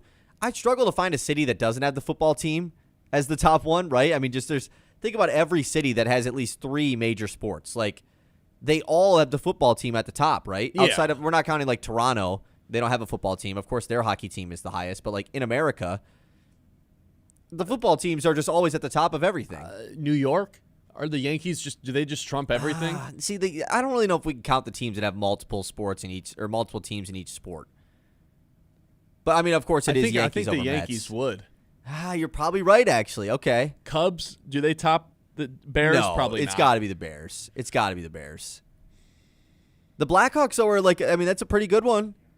Yeah, I think Is there the Bears, any city where the NHL team is the top one? I think if anything, it'd be Detroit. Tampa with the Lightning? Well, that doesn't have a football team. They have the Tampa Bay Buccaneers. Oh, yeah. I forgot Yeah, about they them. clearly have a football team. Yeah. Well, I don't know. Tampa's really weird because not a lot of people are from Tampa. Right. Like most people that live down there, it feels And moved down to to say Tampa. the Florida team's hockey team is the best, is the most popular in the city, Well, it's not the Rays. just feels wrong. Yeah. Like the Colorado Avalanche, potentially. No, the Broncos, man. I don't think it'd be anybody but the Broncos. No, you're probably right. I'm just throwing some out there. Like, No, I think the Yankees are really the only one I can think of. I think there's some people out there who truly would say, well, we're literally hockey town, man. Like quite literally hockey town. But I think I'd have them 2 or 3 because the Tigers, the ability for them to take over summer is just, it's unlike anything. yeah, it totally is. Like it's the fact that it owns its own time of the year, doesn't have to share with other sports, definitely gives baseball a little bit of an advantage. Yeah, I would agree with that. I would have the Tigers 2, Red Wings 3, Pistons number 4. 989-837-6125. Let's see what some people have to say about this because we wanted to ask everyone else what they thought of this in terms of how they would rank them. So I'm checking the responses to that right now. William says the Red Wings were top tier until 2016. They're always on my list of Detroit's all-time greats. Yeah. A lot of people saying option T, because we posted a graph, and option T would be Tigers, Wings, Pistons. Whoa, Lions 3? I don't. When everybody's at their There's best, no chance. I feel like it just has to be Lions at the top. That's like not even a debate, right? I mean, it's just Lions are obviously one, and then everything else is where the debate comes into play. E, I'm seeing a lot of option E's, which is the exact order. Actually, it's not the exact order you and I put out. This one's Lions, Tigers, Pistons, Wings. Oh, Wings last. I don't think we can have the Wings That last. feels wrong. That would be probably my personal one. But, of course, if we're talking about just the overall choice of the city, I don't think the Wings would be last. I'm option C. I think you and I are aligned on this. Evan says Lions easily. They haven't won a championship since pre-Super Bowl era and have never made a Super Bowl, yet their support is stronger than all these other teams, good or bad. Yeah, absolutely. Which is strange, right? It it's is, like because it's like a drug. We need more Lions football in our lives, no matter what. Even if it's bad, it's we the have to shortest consume season. It's the least amount of games. Like it's the time of it takes the least amount of time. But then when you think about like when the Tigers and Wings and Pistons were terrible, people don't watch them. No. People watch the Lions when they suck. You know, it's just how it goes. And people will, even when the Tigers are bad, I guess there are some fair weather baseball fans, but that's, I think, every baseball team ever. But even think about like 2017 to 2020 with the Tigers. I don't like thinking about that. Exactly. I don't think anyone even remembers it because no one was watching because they were so bad. Yeah. Yeah, you're right. Football, whether it's good or bad, people still watch it Yeah. regardless. 989-837-6125. Happy St. Paddy's Day to everybody out there. If you're heading out of town for St. Paddy's Day for some reason in the middle of a day, Today. give your car the glow up it deserves at Tommy's Express Car Wash. Fast, friendly, and freakishly good at cleaning. Roll in dirty, roll out sparkling. It is, in fact, that easy. High-tech wash tunnels, eco-friendly soap, and a ride that looks showroom fresh in just a few minutes. Sign up for their unlimited club and wash as often as you want because clean cars just drive a little bit better. No appointments, no nonsense, just clean, quick, and kind of addictive. Tommy's Express Car Wash, because your car called and it's begging for this. Locations in Midland, Saginaw, and Flint. This is the Ben Bosscher Show live here on 100.9. The minute coming up in the 11 o'clock hour, we're diving back into the Yaxel Lendeborg because I think this guy is a big, fat liar regarding what he told the Associated Press yesterday. We'll give you some bracket preview. That's mostly going to be our Thursday show, though, so we'll save some of those thoughts for a little bit. And more on the Lions when we come back here in the 11 o'clock hour on the Ben Bosscher Show. The Ben Bosscher Show, built by Bresky Siding and Building Repair on 100.9.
Pinconning Bay City, Saginaw, Midland.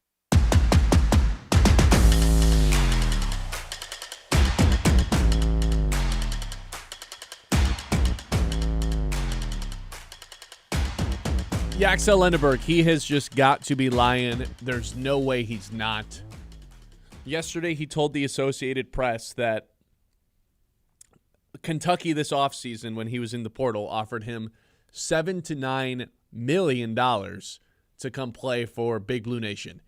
I have so many thoughts on this. My first thought is, well, what is it? Is it $7 or is it $9 million? I feel like you would know that if it was true. You know, all these NIL evaluations, it's not like it's cold hard cash, so it's a little bit more complicated than an exact number. But still, a $2 million difference is not just insignificant. I feel like him and his agent would have a little bit better of idea of what that number was. Maybe he's just not wanting to tell the Associated Press it. But then why would you say this in general? Why wouldn't you just say, yeah, they were willing to pay me a good amount of money to come there, but I wanted to come to Michigan? Why would you throw out a number in general if you didn't know the exact number? That was my first thought. My second thought was, there's just no way. Arch Manning makes $6.5 to $6.8 million. That's his evaluation. Shedeur was like $8 to $9 million, I believe, and that was the highest paid athlete ever in college. Yeah, and that's a Manning and Deion Sanders kid playing football. Like at Texas. Yeah, these are just different levels of like popularity players. So, no, I didn't think Yaxel Lendeborg was getting paid more than all those guys by any stretch of the imagination. And my third thought is, bro, I think this guy's just lying. There's just no way this is true. You know what my third thought was? Why would you not just take this if it was true? No one would have blamed him. No one would have expected him to go to Michigan. Like, if you got offered triple the amount of money to do the exact same job, just in a different location, most people take that deal. Maybe Yaxel Lendeborg's just not most people. I just think he's full of it and just completely making something up right now. Yeah, Ben, if I got offered triple what I get to go work some other show, good luck with your next guy, man. I wouldn't even blame you. I'm out of here. That's how everybody would operate. And, I just think that this is such an odd thing for him to say. And I don't know if this was an old article that they're just now publishing, or if this was literally done this weekend. I would assume that this was something done some time ago, that they're just kind of the timeliness here of like, oh, the March Madness is about to start. This guy's the Big Ten Player of the Year. Let's throw this out. Because I don't know when this actual interview was conducted. Yeah. Could be a lot like the Purdue video thing that someone just stashed it for months. Yeah, but that's just some guy on his phone. Why would the AP, why would the Associated Press hold on to this? That'd be weird. Right. Yeah, I know. I think you're right. And I just think that why even say all this? Like, what is the point? What's the benefit of, like, exposing this information? The NIL player paid stuff, they do a pretty good job of keeping it low key. You kind of have to be in the know and have some in on a team to find out how much guy is getting paid or how much each guy is getting paid. And even just the overall salary of a team's roster. We talked about it earlier, but the team that maybe offered Yaxel Lendeborg $7 to $9 million in Kentucky, they were one of the few teams that was publicly known. They absolutely fully bought into this season. $20 million roster for Mark Pope and the Wildcats, and they're going all in. And then, of course, they really disappointed. You're telling me that not only did they have a $20 million roster, but they wanted to add Yaxel Lendeborg to that? Of course, probably some money was taken out of, they wouldn't have added some other guys if they brought in Lendeborg to be their number one guy. Sure, but you're still talking about $24 million. Absolutely, which has to be the highest roster in college basketball. And so it's just, it's hard to believe. That's all I'm saying. And even if you do believe it, like, what's the point of Yax exposing this information? No, if it is it just true, a flex? Is it just be like, yeah, I turned down $9 million. I don't even care. Yeah, like, it's like, is that all it is? It's like that. I know you sent me that video, but you and I laugh at that video all the time. They offered me about $4 5 million. To 15, 10 million, something like that. To go to college. Scholarship. I turned it down. I was so younger. I turned it down. I don't know. I don't know why he would say this out loud or turn down the like. There has been some questions about whether or not Yaxel Lendeborg's a good decision maker, mature enough, whether he's a critical thinker. Yeah, I'm not going to say he's a bad guy. How old really is he? Like no one really knows. That's a thing. Or is that just you being? I'm just joking. I thought we all knew he was 23. Joking. Although there's a lot of people that just kind of work off the assumption he's like 25, 26. Yeah, well, that's how this whole bit goes. It's like you finally realize how old he is, and then it always gets increased. Like you always kind of add a year every time you make a joke. Oh, well, you got a 27-year-old playing on Michigan. Of course they're going to be really good. Like no, he's 23. Yeah. But like, yeah, there's been some questionable. I don't even want to call them decisions, but like quotes, acts.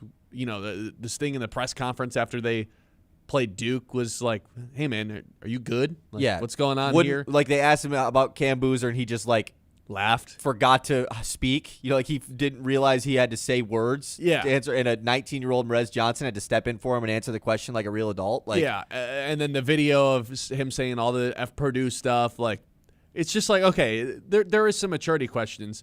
So if there was a player to turn down $7 to $9 million, maybe Yaxel Lendeborg actually is that guy. I don't think he is, though. But that's what I'm saying. It's not even the fact of like, is he lying? Is he not? Because I mean, that is the big question here. Because why would he lie about this too? Like, it doesn't really make sense for him to do this. But even if it is true, and he was offered that, what's the point in throwing this out there? Is that not just like wouldn't this is just bad vibes to put out into the universe, like exposing everything that happened in the offseason. It's to make his teammates like him more. Yeah, like, hey man, I could have been making way more money than you guys, but I turned it down. I wanted to be here with my guy Dusty May. I just don't really understand. Like, if this is true, the number one thing that I think of is like, man, Dusty May is even a better recruiter than I thought. Like, that's immediately what I think of. You know, he was in the American with Yaxel Lendeborg for a couple of years when he was at USF and Dusty was in FAU. And, like, he obviously knew how good of a player he was, but it's not like Yaxel Lendeborg was some diamond in the rough. He was the number one player in the transfer portal last year, was going to be a lottery pick in the draft, and Kentucky might have offered him $9 million. And yet Dusty May got him to come to Michigan for $3 million? Like, that, if it is true, then I just think, wow, like, Dusty May is just insane at this. He's playing a different game. Marie says, I think they are ruining college sports with paying players to come to their college. I don't think this is like. I think we're past that. We just you talked to about move this. on from I think. this. Is it not like really good for the sport? Yeah, the sport is at an all-time high right now. Think about all the top prospects, all the top players that are playing in this year's March Madness tournament. Where years prior, when you had all these guys coming from overseas, like Wemby, and playing in the G League Ignite, like Scoot Henderson and the Asar Thompson twins playing in overtime elite. Like, there was just a lot of guys, a lot of Europeans. Luka, example too, just not playing college basketball. They're playing elsewhere. Now you've got the Euros, like the Milan guy from Iowa State. Yeah, Koa Pete comes over. He's on Arizona. He was a European guy, or Australian guy, yeah. Now you've got all the young players coming into the draft, all the best players in the world that aren't in the NBA in college basketball. This tournament's loaded between Acuff and Boozer and Abansa. And Keaton Wagler in the mix here, like Wagler and Darren Peterson as well, like all three Michigan guys who could be first rounders this year. I think college basketball is as good as it's ever been. So as much as we complain about the movement of these rosters on a year-to-year basis, which gets frustrating for fans because it's hard to fall in love with the team. I mean, even this Michigan team, their three best players, none of which were here last season. So it's hard to follow them for like years on years. And love the team the same way that you did and had the passion with prior. It's no different than the one-and-done era of college basketball. It's just a different type of one-and-done, you know? It's just older versions of the one-and-done guys. But now that teams have the ability to pay these guys and keep them down in this level and also lure them over from overseas and competing programs like OTE and like the G League Ignite, which doesn't exist anymore, now there's actually money to keep them in college, and it makes for better games. I think college basketball, in terms of the on-court product, is as good as it's ever been. Right. Well, and especially if you got guys like Yaxel Lendeborg who are turning it down if they're getting paid that much money. Like, they don't – he doesn't have to – he can just go to Michigan for less money. No, I'm with you, though. I think that it's just – it hurts the mid-majors, I guess, if you want to take that route of it. But, like, as far as getting the best product possible in college basketball – upsets are cool until you have a 13 seed playing in the round of 32. Until Michigan whoops right, exactly. Loyola in the Final Four. And I'm not going to sit here and be the super miserable loser guy that doesn't like upsets, because everybody likes upsets. They're awesome. But last year's tournament was a really good product of basketball. All the really good teams went far, and the Final Four rocked. Both of those games and the national championship was awesome. And as cool as it was when it was like, oh, FAU and San Diego State, they're in the Final Four. It was like, yeah, but like these just aren't. It's not as cool if it doesn't have the best possible teams there. That's just how I feel. I love upsets, but name me a player on the San Diego State team. Exactly. You know what I mean? Like, it's much more memorable when you have these incredible one seeds that have the big time players making it to the Final Four. I by the way rewatched Duke's collapse in the Final Four last year against Houston. Rewatched that on the treadmill yesterday. Man. Just insane. How did they not win? That's the one part that I'm like, I don't want to go off on a Duke tangent here, but that's been the one reason why I was like, man, how did that Duke team not win the national championship last year? Look at where the guys are now. They had three guys get drafted, and Kahn and both Kahn and Cooper Flagg are the top two rookie of the year people having in the insane NBA. Rookie years. Yeah, exactly. Like, and the way they lost that Houston game, it's almost made me be hesitant to take Duke as far in my current bracket, because like, maybe is this a grand scheme Shire thing? Like, I don't know. We don't have enough evidence, obviously. Fluky. We don't have enough evidence to figure it out, but it's just like, man, like how did they not win the national title? I don't get how you can't inbound the ball sometimes. Like, you never see this problem in the NBA of someone not being able to get an inbound pass in. You just always are able to find someone just can get open. Everyone go down the floor. One guy being face guarded, he can just get open in the NBA 10 out of 10 times. How can college teams not do that? It blows my mind because that was maybe the biggest reason Right. they choked the game last year. They couldn't inbound the ball. They threw it right to the other team.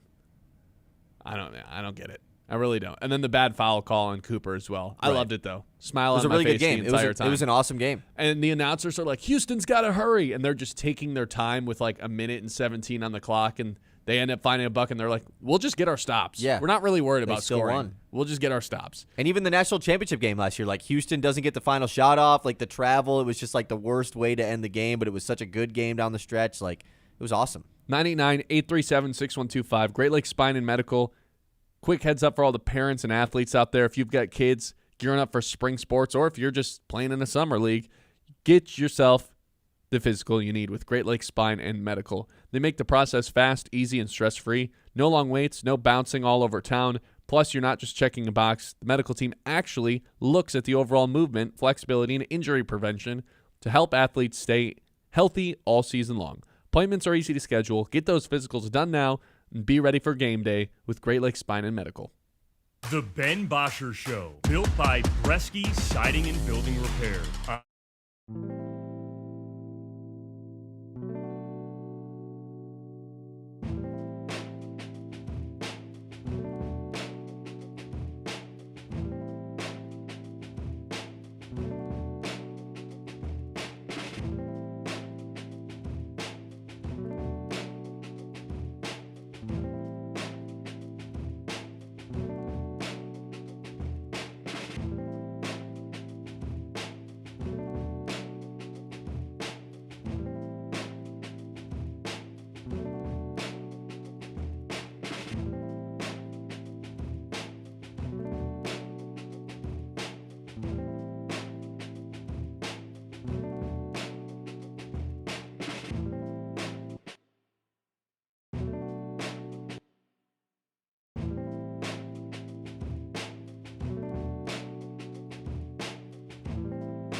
Siding and Building Repair on 100.9 The Mid.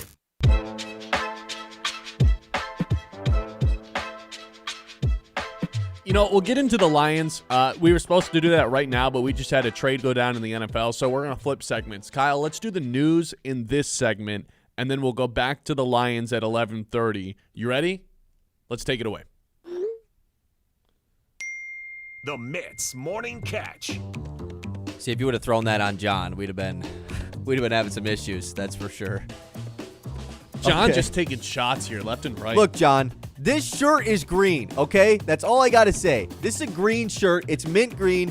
Ben doesn't think it is either. It's not green. That is turquoise. This is a green shirt for people on YouTube. Kyle claimed that turquoise was blue in the commercial break. Turquoise is the perfect mix of green and blue. Turquoise is more blue than it is green. It's 50. It's literally the color. The color is 50% green and 50% blue. It's not more blue or green. There it is, boys. We got him. 50-50 split We got him, of boys. blue and green. That's the color that turquoise is. You want to know how I know that? In second grade, I was on the green team, and the other class was the blue team. And when we used to have combined class, it was the turquoise team.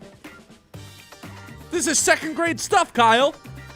Turquoise isn't more blue. It's half blue. And your shirt, to me, is turquoise. Man, it didn't even take any Lion stuff. It was a color thing that got the crash out from Ben today. Oh, that's pretty good. Okay, let's talk about the news. Jalen Waddle gets traded to the Denver Broncos. Miami's going to suck this year, man. Wait, Miami's their colors. Is that turquoise? That is turquoise right there, man. And I don't think anyone. Okay, yeah, whatever. Anyways, That's not more. What- It's not more blue what or is the more green. package? It's just turquoise. what is the package? It's a first-round pick and a third and a fourth to Miami. Miami sends Waddle and their fourth. So they swap fourths, and he gets a first and a third. Yeah, dude, A.J. Brown's going for 2 firsts. 2 firsts is so much to give up. Like, think about all the 2 first trades, though, we see in the NFL. Like, there's just not a lot of them. The Sauce Gardner one was, like, so rare. I'm 100% with you, but Yeah. how much better is A.J. Brown than Jalen Waddle? Way better. Way better, but like, I think you do have to take into consideration what comes with A.J. Brown. Like, that does have to play a little bit. I would just keep him. I Okay. guess that's my point. Okay. Like, I think now the market has been set again He after hasn't the really, DJ Moore he hasn't trade. really asked out, right? A.J. Brown? No. Well, I don't know. Yeah, exactly. So, okay, now that we're looking at the DJ Moore trade, we actually have a wide receiver market. We think Jalen Waddle's better than DJ Moore, right? Yeah, for sure is. Okay. Waddle had an awesome year last year. So Waddle gets a first and a third, and pick swaps in the fourth. Denver, this all of a sudden makes them pretty fun with Bo Yes, Nix I was just about to say that. and Waddle and Cortland That Sutton. team was lacking some speed. Their one speedster was what's his face, Marvin Mims. Well, and they have R.J. Harvey, which Right, yeah, but like at receiver, like Yeah. their best was their wide receiver 4. Like Sutton's awesome and everything, But Troy Sutton's- Franklin's fine. Sutton's not a 1A. Exactly. Waddle like, can be a 1A, this makes I their think. group really fun. Probably if you have Waddle in a dynasty league, this probably hurts him a little bit, I guess, just from a production standpoint, but like still going to be good. I think any Bo Nix receiver, it's not Right. like he's just slinging the rock over and over again. They're going to manage the clock. No one's going to get over targeted. I do think it makes Denver fun, but I'd be hesitant to be like, oh, go get him in fantasy. I don't think that's the case. I thought with Malik Willis, he could have just gotten the ball an insane amount in Miami and just been one of the more productive receivers in fantasy, even though his team stunk. But this is like this shapes the AFC in a lot of ways. Denver finally gets a big-time weapon. Miami, like, lock him in for the worst team in the league, right? Gotta be. But they also paid Malik Willis. Kind of weird. I mean, I don't hate it, obviously, but Where was Denver picking? In the 20s? Late 20s? So Miami's got 2 firsts now as well. right. Plus a third and a fourth. Don't know the years yet, of course. Waddle comes with a fourth going to Denver, so basically a first and a third for Jalen Waddle. Yeah, this is a fun trade. I actually like this is a pretty fun one to react to. Usually you got to have a winner and a loser. I kind of like this for both teams. Miami gets Yeah. a lot back for Jalen Waddle. A A guy that's first been really and a good. third. Yeah, I like that a lot. Been really good, but yeah, you get a first round pick for him when you're not going to compete this year. Like, And a guy who's like sneaky kind of old. I think Jalen Waddle's 27 or 28. yeah, he's the Jamar Chase class, so he's been in the league for 5 years now. Yeah, so it's not like he's a young buck anymore. 4 years. I feel like that's kind of always the group he gets thrown into. He's not young anymore, so you traded Certainly him. not old either, but You traded him. You did the most you could do with him, and all of a sudden you got a first and a third back for him. I like that a lot, and for Denver, I like that they got another weapon. yeah, he's 27, turning 28 once the season is on this year. So Yeah, I think it's a good move for both teams. I like this one a lot. You're right. Okay, what else you got? Okay, let's get into the rest of the news. Hey, the Wings bounced back yesterday with a win over the Flames 5-2. We kind of already touched on that. The Pistons, though, they're back in action tonight at the Wizards at 7. What do you think the line is for this game? Have you seen it? I have not. Remember this team that Bam dropped 83 on? Yeah. Duran's going for 90. I would go 14.5. 17.5 on the road. Yeah, just ridiculous. Should we just stuff. blind take Duran's over? Right? No Stu tonight, too? That's not a bad one. That's not a bad pick. Yeah, I could get behind that. I do get worried about the blowouts if the guys just not I playing know. in the fourth. Oh, though. that's a really good point. Well, unless you have 80 points, then of course you're allowed to stay in the game, Yes. like the Miami Heat were. Wait, I never got your take on this. So it sounds to me like you're like anti-Bam scoring 80. No, it's the most points ever put up in a game. Of course I'm going to be like excited about it. You don't think the Wilt game happened? What game? Will Chamberlain, he scored 100. No? Okay. I know. I don't know what you're talking about. Oh, okay. No, Kobe had it. Now it's Bam's. Yeah. Sure. No, yeah. I think sure, it's. man. I mean, I don't. I think the whole to say that like it sucks that Bam scored 83. I think that's it's just. I think it's just lame. Yeah, exactly. For 3.5 quarters, it was like an insanely good performance, and then it got weird at the end, of course. Yeah. But like, whatever, unethical or not, it's 83 points. Anyways, yeah, the Pistons at the Wizards tonight. We'll see who else has 90 points. We have more basketball tonight. March Madness starts tonight. The first 4 games get kicked off. We have the team that's going to be matched up against Michigan, so we're going to find that out first tonight with UMBC versus Howard. The couple Golden of 16 Retrievers, seeds. baby. Golden Retrievers, which one are they? UMBC. That's their mascot? Nice. Yeah. Tonight at 6:40, and then the later game, Texas versus NC State. That is at 9:10. A couple of 11 seeds going at it there. That's back-to-back years. Texas is just chilling right here, right? In the play-in game. Oh, that's right. They were in it last year, too. May as well name I it got to the- look at this the bracket Texas that we have Invitational. printed out here, which is pretty sweet. Yeah, I don't know who did that.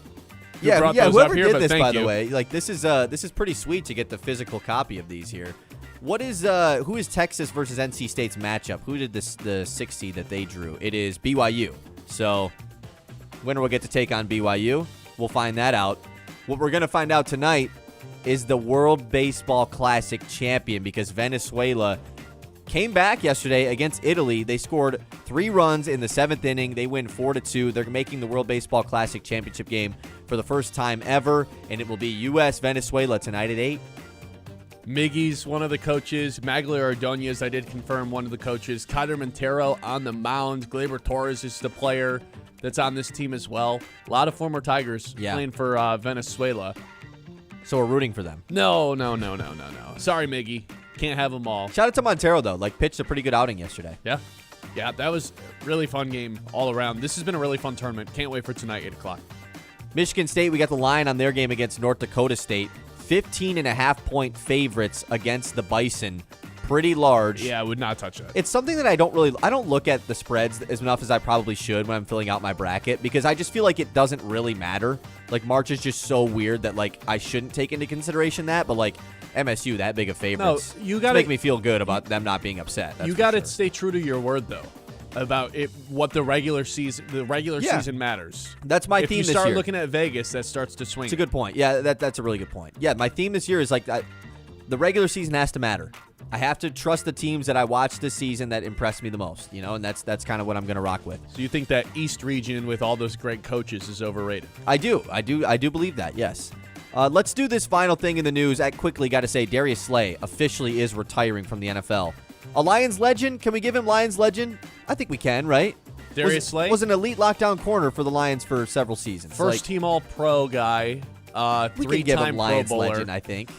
Big play Slay. I mean, do you think he's going in the Ring of Honor for the Lions? No. I would say whatever a peg below Right. legend is. I think he's a Detroit Lion. Awesome player. Awesome player, yeah. But I don't like. It's not like he's. I think if you're a legend, you're going in the Ring of Honor, That's fair. and I don't think Darius Slay is. Right. Okay, let's end the news with this, because yesterday I was going to do this, and then, of course, our power got shot out in the middle of the news, so that kind of sucked. The NBA will vote at the Board of Governors meetings March 24th and 25th to explore adding expansion teams exclusively in Las Vegas and Seattle, with the two franchises targeted for the 2028-29 season. All right, so let's name these two teams right here. Okay, I don't want any corny Las Vegas gambling thing. The Gamblers, you don't like it? Because it feels like I mean, you the can't do that Gamblers now. is the worst one. But obviously, like, the Aces is the WNBA team. That's so I've already seen the Spades How get about- tossed out. What about the Wild Cards? That's too long, way too long. Not as long as Trailblazers. I've heard the Las Vegas. Sure, I've heard the Las Vegas Outlaws as a don't mind team that. name. I don't mind that. I Cowboys? think that's kind of fine. I just think you getting gambling involved in a team name, any sort of just feels so anti what the NBA is about. So I don't mind the Outlaws. And Seattle, it's going to be the Supersonics, Is right? it, or is it just going to be the Sonics? Is it going to be just a new and improved version? Yeah. Get rid of the Super. It's just the Sonics. It's like when the Devil Rays became just the Rays. Because right, exactly. We're going to run into a weird situation where technically, if the Seattle Supersonics are just that new name again, the history of the Supersonics belongs to the Thunder, whether people like it or not. And Yeah, but now this is like the Baltimore Ravens. they're just going to Cleveland let them. Browns They're just thing. going to let them. It's just like the Charlotte Hornets, New Orleans Pelicans thing. Yeah. Oh, even though you technically are this other team, we're just going to give the history back to the new team that we created. I think it's so confusing for people that like to So keep up with the you history don't want them of the to game. be called the Sonics. Like, in my brain, I don't, but they have to be. They can't be anything else. Yeah, I don't know, Jim. 989-837-6125. More on the Detroit Lions. Hey, wait, anything local? Kevin McGonigal hit a home run yesterday. Oh, all right. Amazing. If you're looking for that. Sure. All right, when we come back, we'll do more about the Detroit Lions in free agency and one player who they're screaming at us we need to pay more attention to. It's the Ben Bosscher Show, live here on 100.9 The Minute. 11 o'clock hour, as always, is brought to you by Yiter Insurance. Life happens fast, and Yiter Insurance makes it easy for you because they're making sure you're covered every step of the way. Locally owned and trusted in Midland for decades, they treat you like family, not just another policy number. Their team makes insurance simple with expert advice and real people you can actually talk to. That's Yiter Insurance Group. We'll be there when you need us since 1940. The Ben Bosscher Show, built by Bresky Siding and Building Repair on 100.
Built by Bresky Siding and Building Repair on 100.9 The Mid.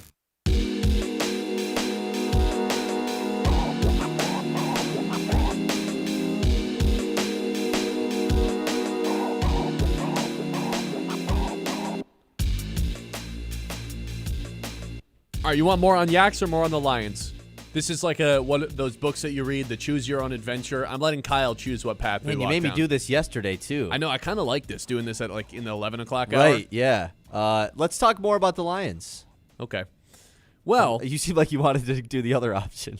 You're like disappointed. Oh, okay. no, I'm always happy to talk about the Lions. I just can't think believe this you Yaks think- thing is crazy.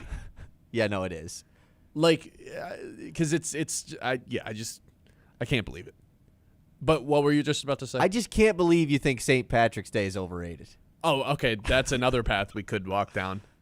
I don't. Look, I'll admit that this sure is not the perfect shade of green, but it certainly is mint green, which is good enough for a holiday like today. It's not that I necessarily think it's overrated. I think most people aren't doing anything today to celebrate it because it falls on a Tuesday. You're still going to. It's not like anyone's taking work off or not going to. Well, I guess you might not go to school if you had class, just cause. But like, if you have to celebrate Where's the John? holiday, Where's John? That's my you could take. say that any day. If you have He's to taking the day off. I know it. If you had to celebrate it over the weekend rather than on the actual day, somewhat of a made-up holiday. Not made up, but like, I just don't. It's certainly not made It's up. not Let's not made do that. up. Yeah. I'm not trying to. Yeah, I don't think it's made up. But Is there any other it's holidays not- you do that? That's what I'm trying to think about. Is there any other holidays that you push it off to the weekend? Halloween, I guess, kind of you do. Yeah, for Like if sure. it's- if but Halloween another falls on a holiday that I'm Wednesday- kind of like, this is just made up. I'm with you on Halloween. I think we have similar takes on Halloween. This is not all that different to me. One of them is like you just both Sure. drink for whatever reason. You're right. Yeah, just a little bit more crazy costumes. That one's For a little bit Halloween. more for the kids. Right. This St. is Patrick's Day It's just is completely for for the adults. College people Adults definitely celebrate St. Patrick's Day. over the weekend, Yeah, but no one's doing it today. sure.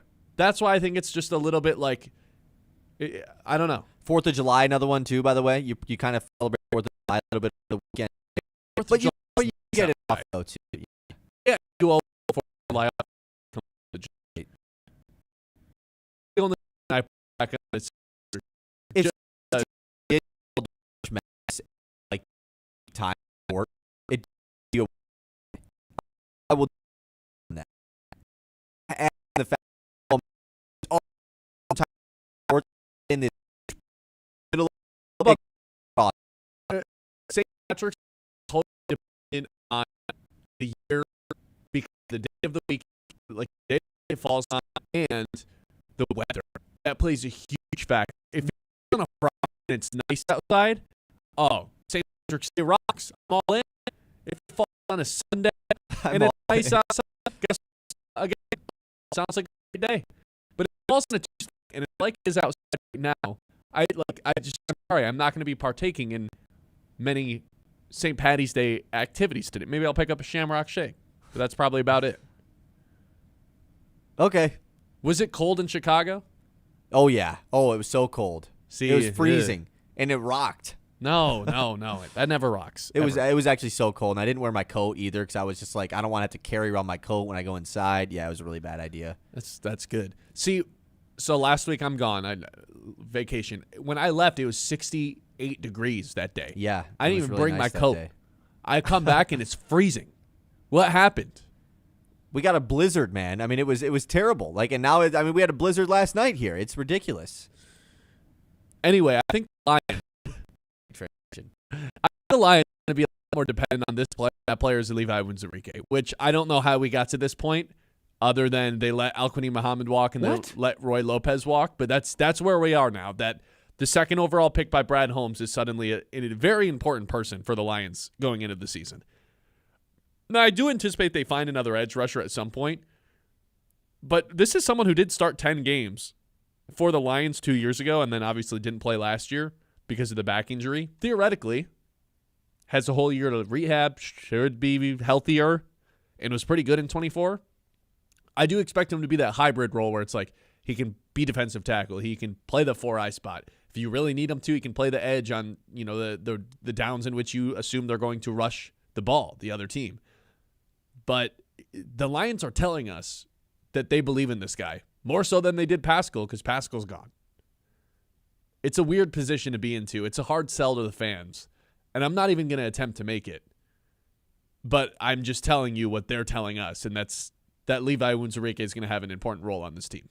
Yeah, it absolutely is going to happen, and it's something that I'm sure Lions fans are not that excited about, right? Just because Brad Holmes is just saying this is going to be the option. This is what's going to happen with this Lions team this year. This guy's going to come back, and it would be awesome if he did come back. The trust level of that actually happening, it can't be extremely high, right? Of him actually coming back and contributing and being healthy all season. Like, that can't be it. You can't be extremely confident in that. Maybe Brad Holmes is. Maybe Levi Onwuzurike is. But the odds of it actually happening are, like, the fact that there's no insurance plan for this currently is super concerning. 989-837-6125. It's the Ben Bosscher Show, and we've got 3 traditions to close out every single show here on 100.9 The Mitt. Before we do those 3 traditions, should tell you and give a quick shout-out to a very special person. Very special place, I should say. That's Eastman Party Store. If you're partying on St. Patrick's Day, your one-stop shop for everything you need this weekend or today is at Eastman Party Store. Let's say you're like, you know what? Screw what Ben Bosscher's saying. I'm throwing a little party. I'm having a good get-together with my friends tonight. It is a real holiday. Yeah, we're gonna have some brews. We're going to have a good time. Guess where you got to go to get geared up? Snacks, drinks, ice, pop, whatever you're drinking, whatever you're eating, whatever you need, cups, plates. Eastman Party Store is your one-stop shop. Make it easy on yourself. Swing by Eastman Party Store.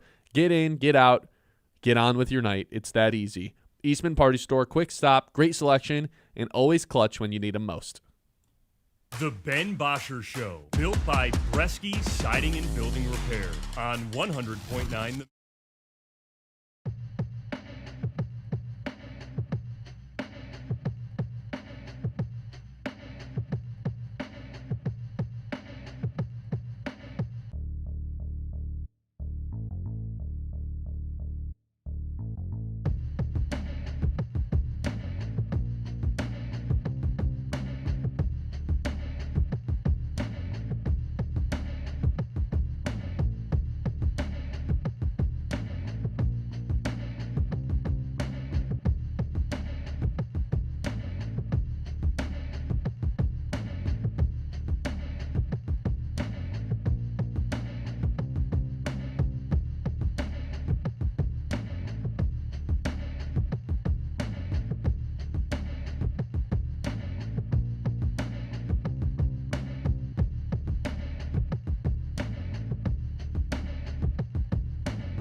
by Bresky Siding and Building Repair on 100.9 The Mid.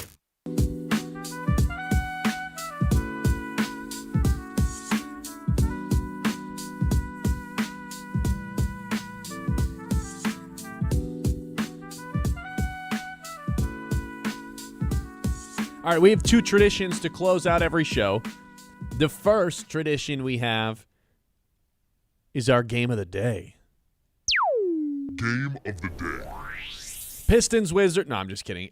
We've got a World Baseball Classic on tonight. Championship round, gold medal game. The United States taking on Venezuela. I think the fun storyline that we have going into this is Scooble just sitting on the sidelines. You see this?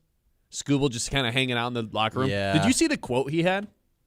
He's like, he drove through the rain to get to Miami because I don't know how far of a drive Lakeland to Miami is, but he drove through a storm and was like, I would never miss out on the opportunity to be in the locker room with these guys.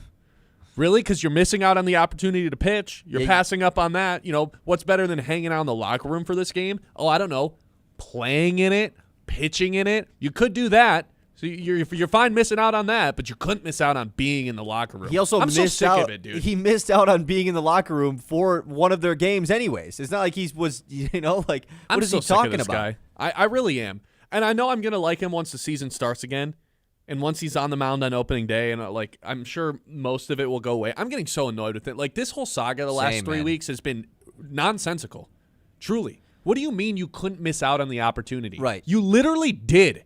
And you're passing on the opportunity to pitch for this team in the biggest game. Yeah, What are you talking? And he pitched in a spring training game, Kyle.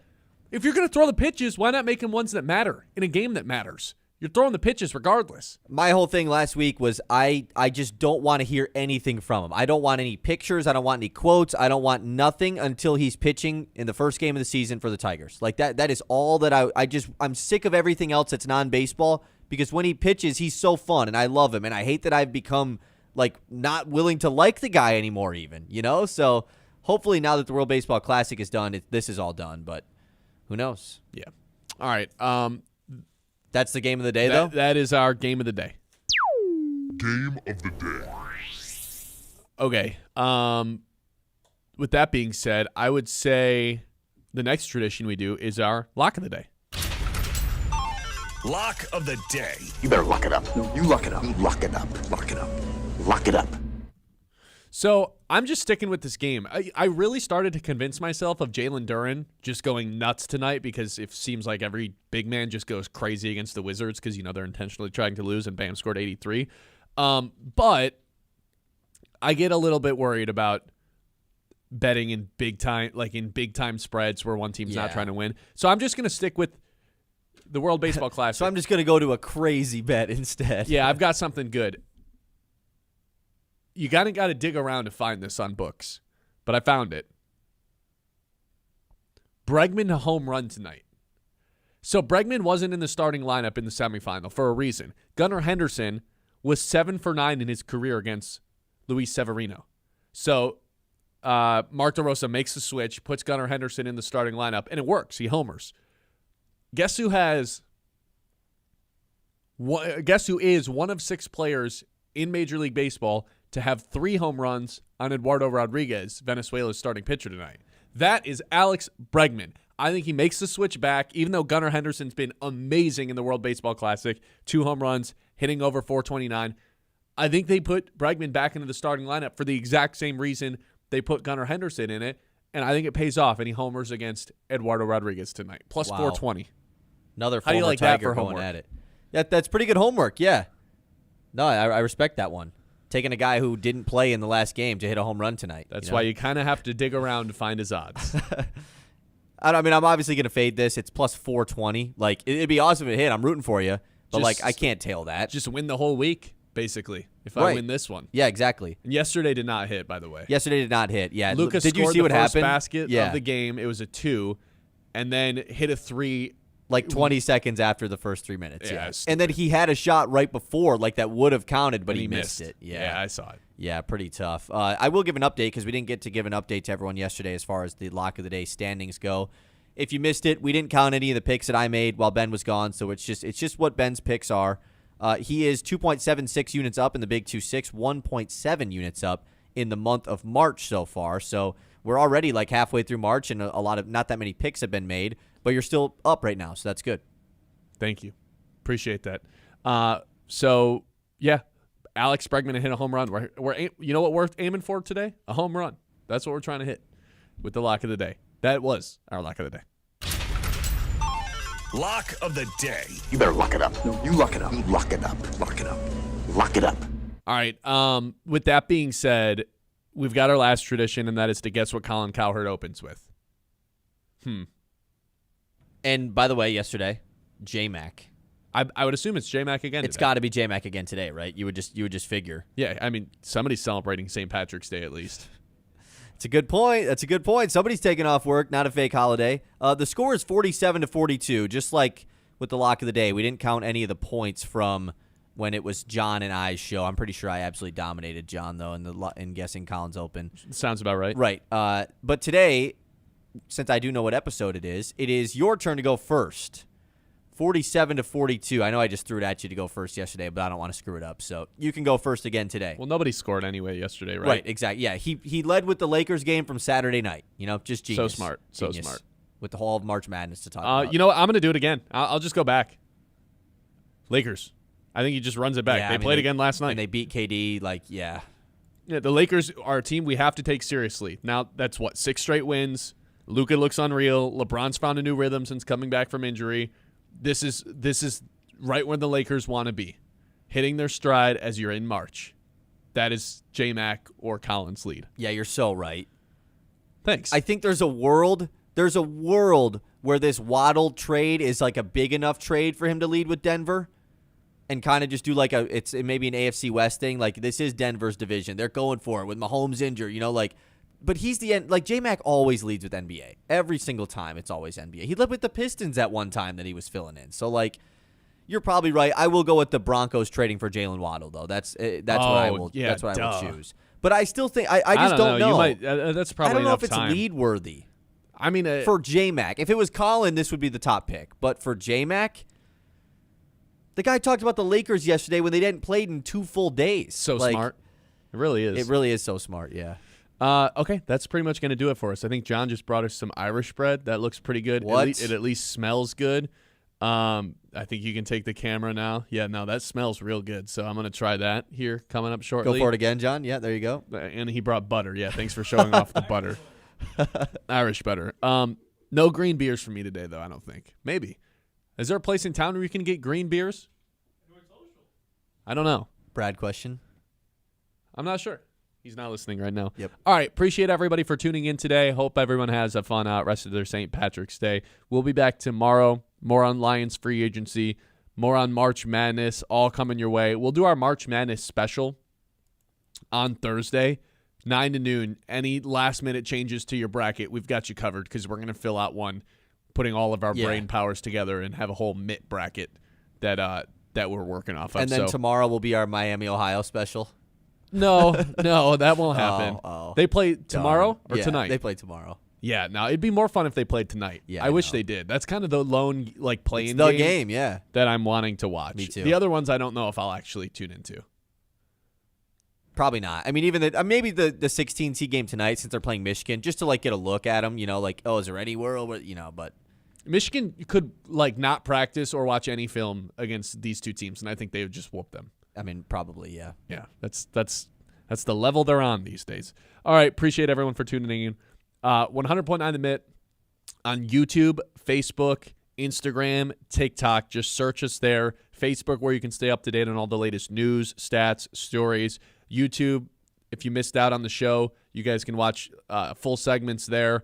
And then TikTok and Instagram, short form content that's exclusively on those pages. Appreciate everyone for hopping in today. We'll see you tomorrow, 9 a.m. Subscribe so you do not forget. It's the Ben Bosscher Show.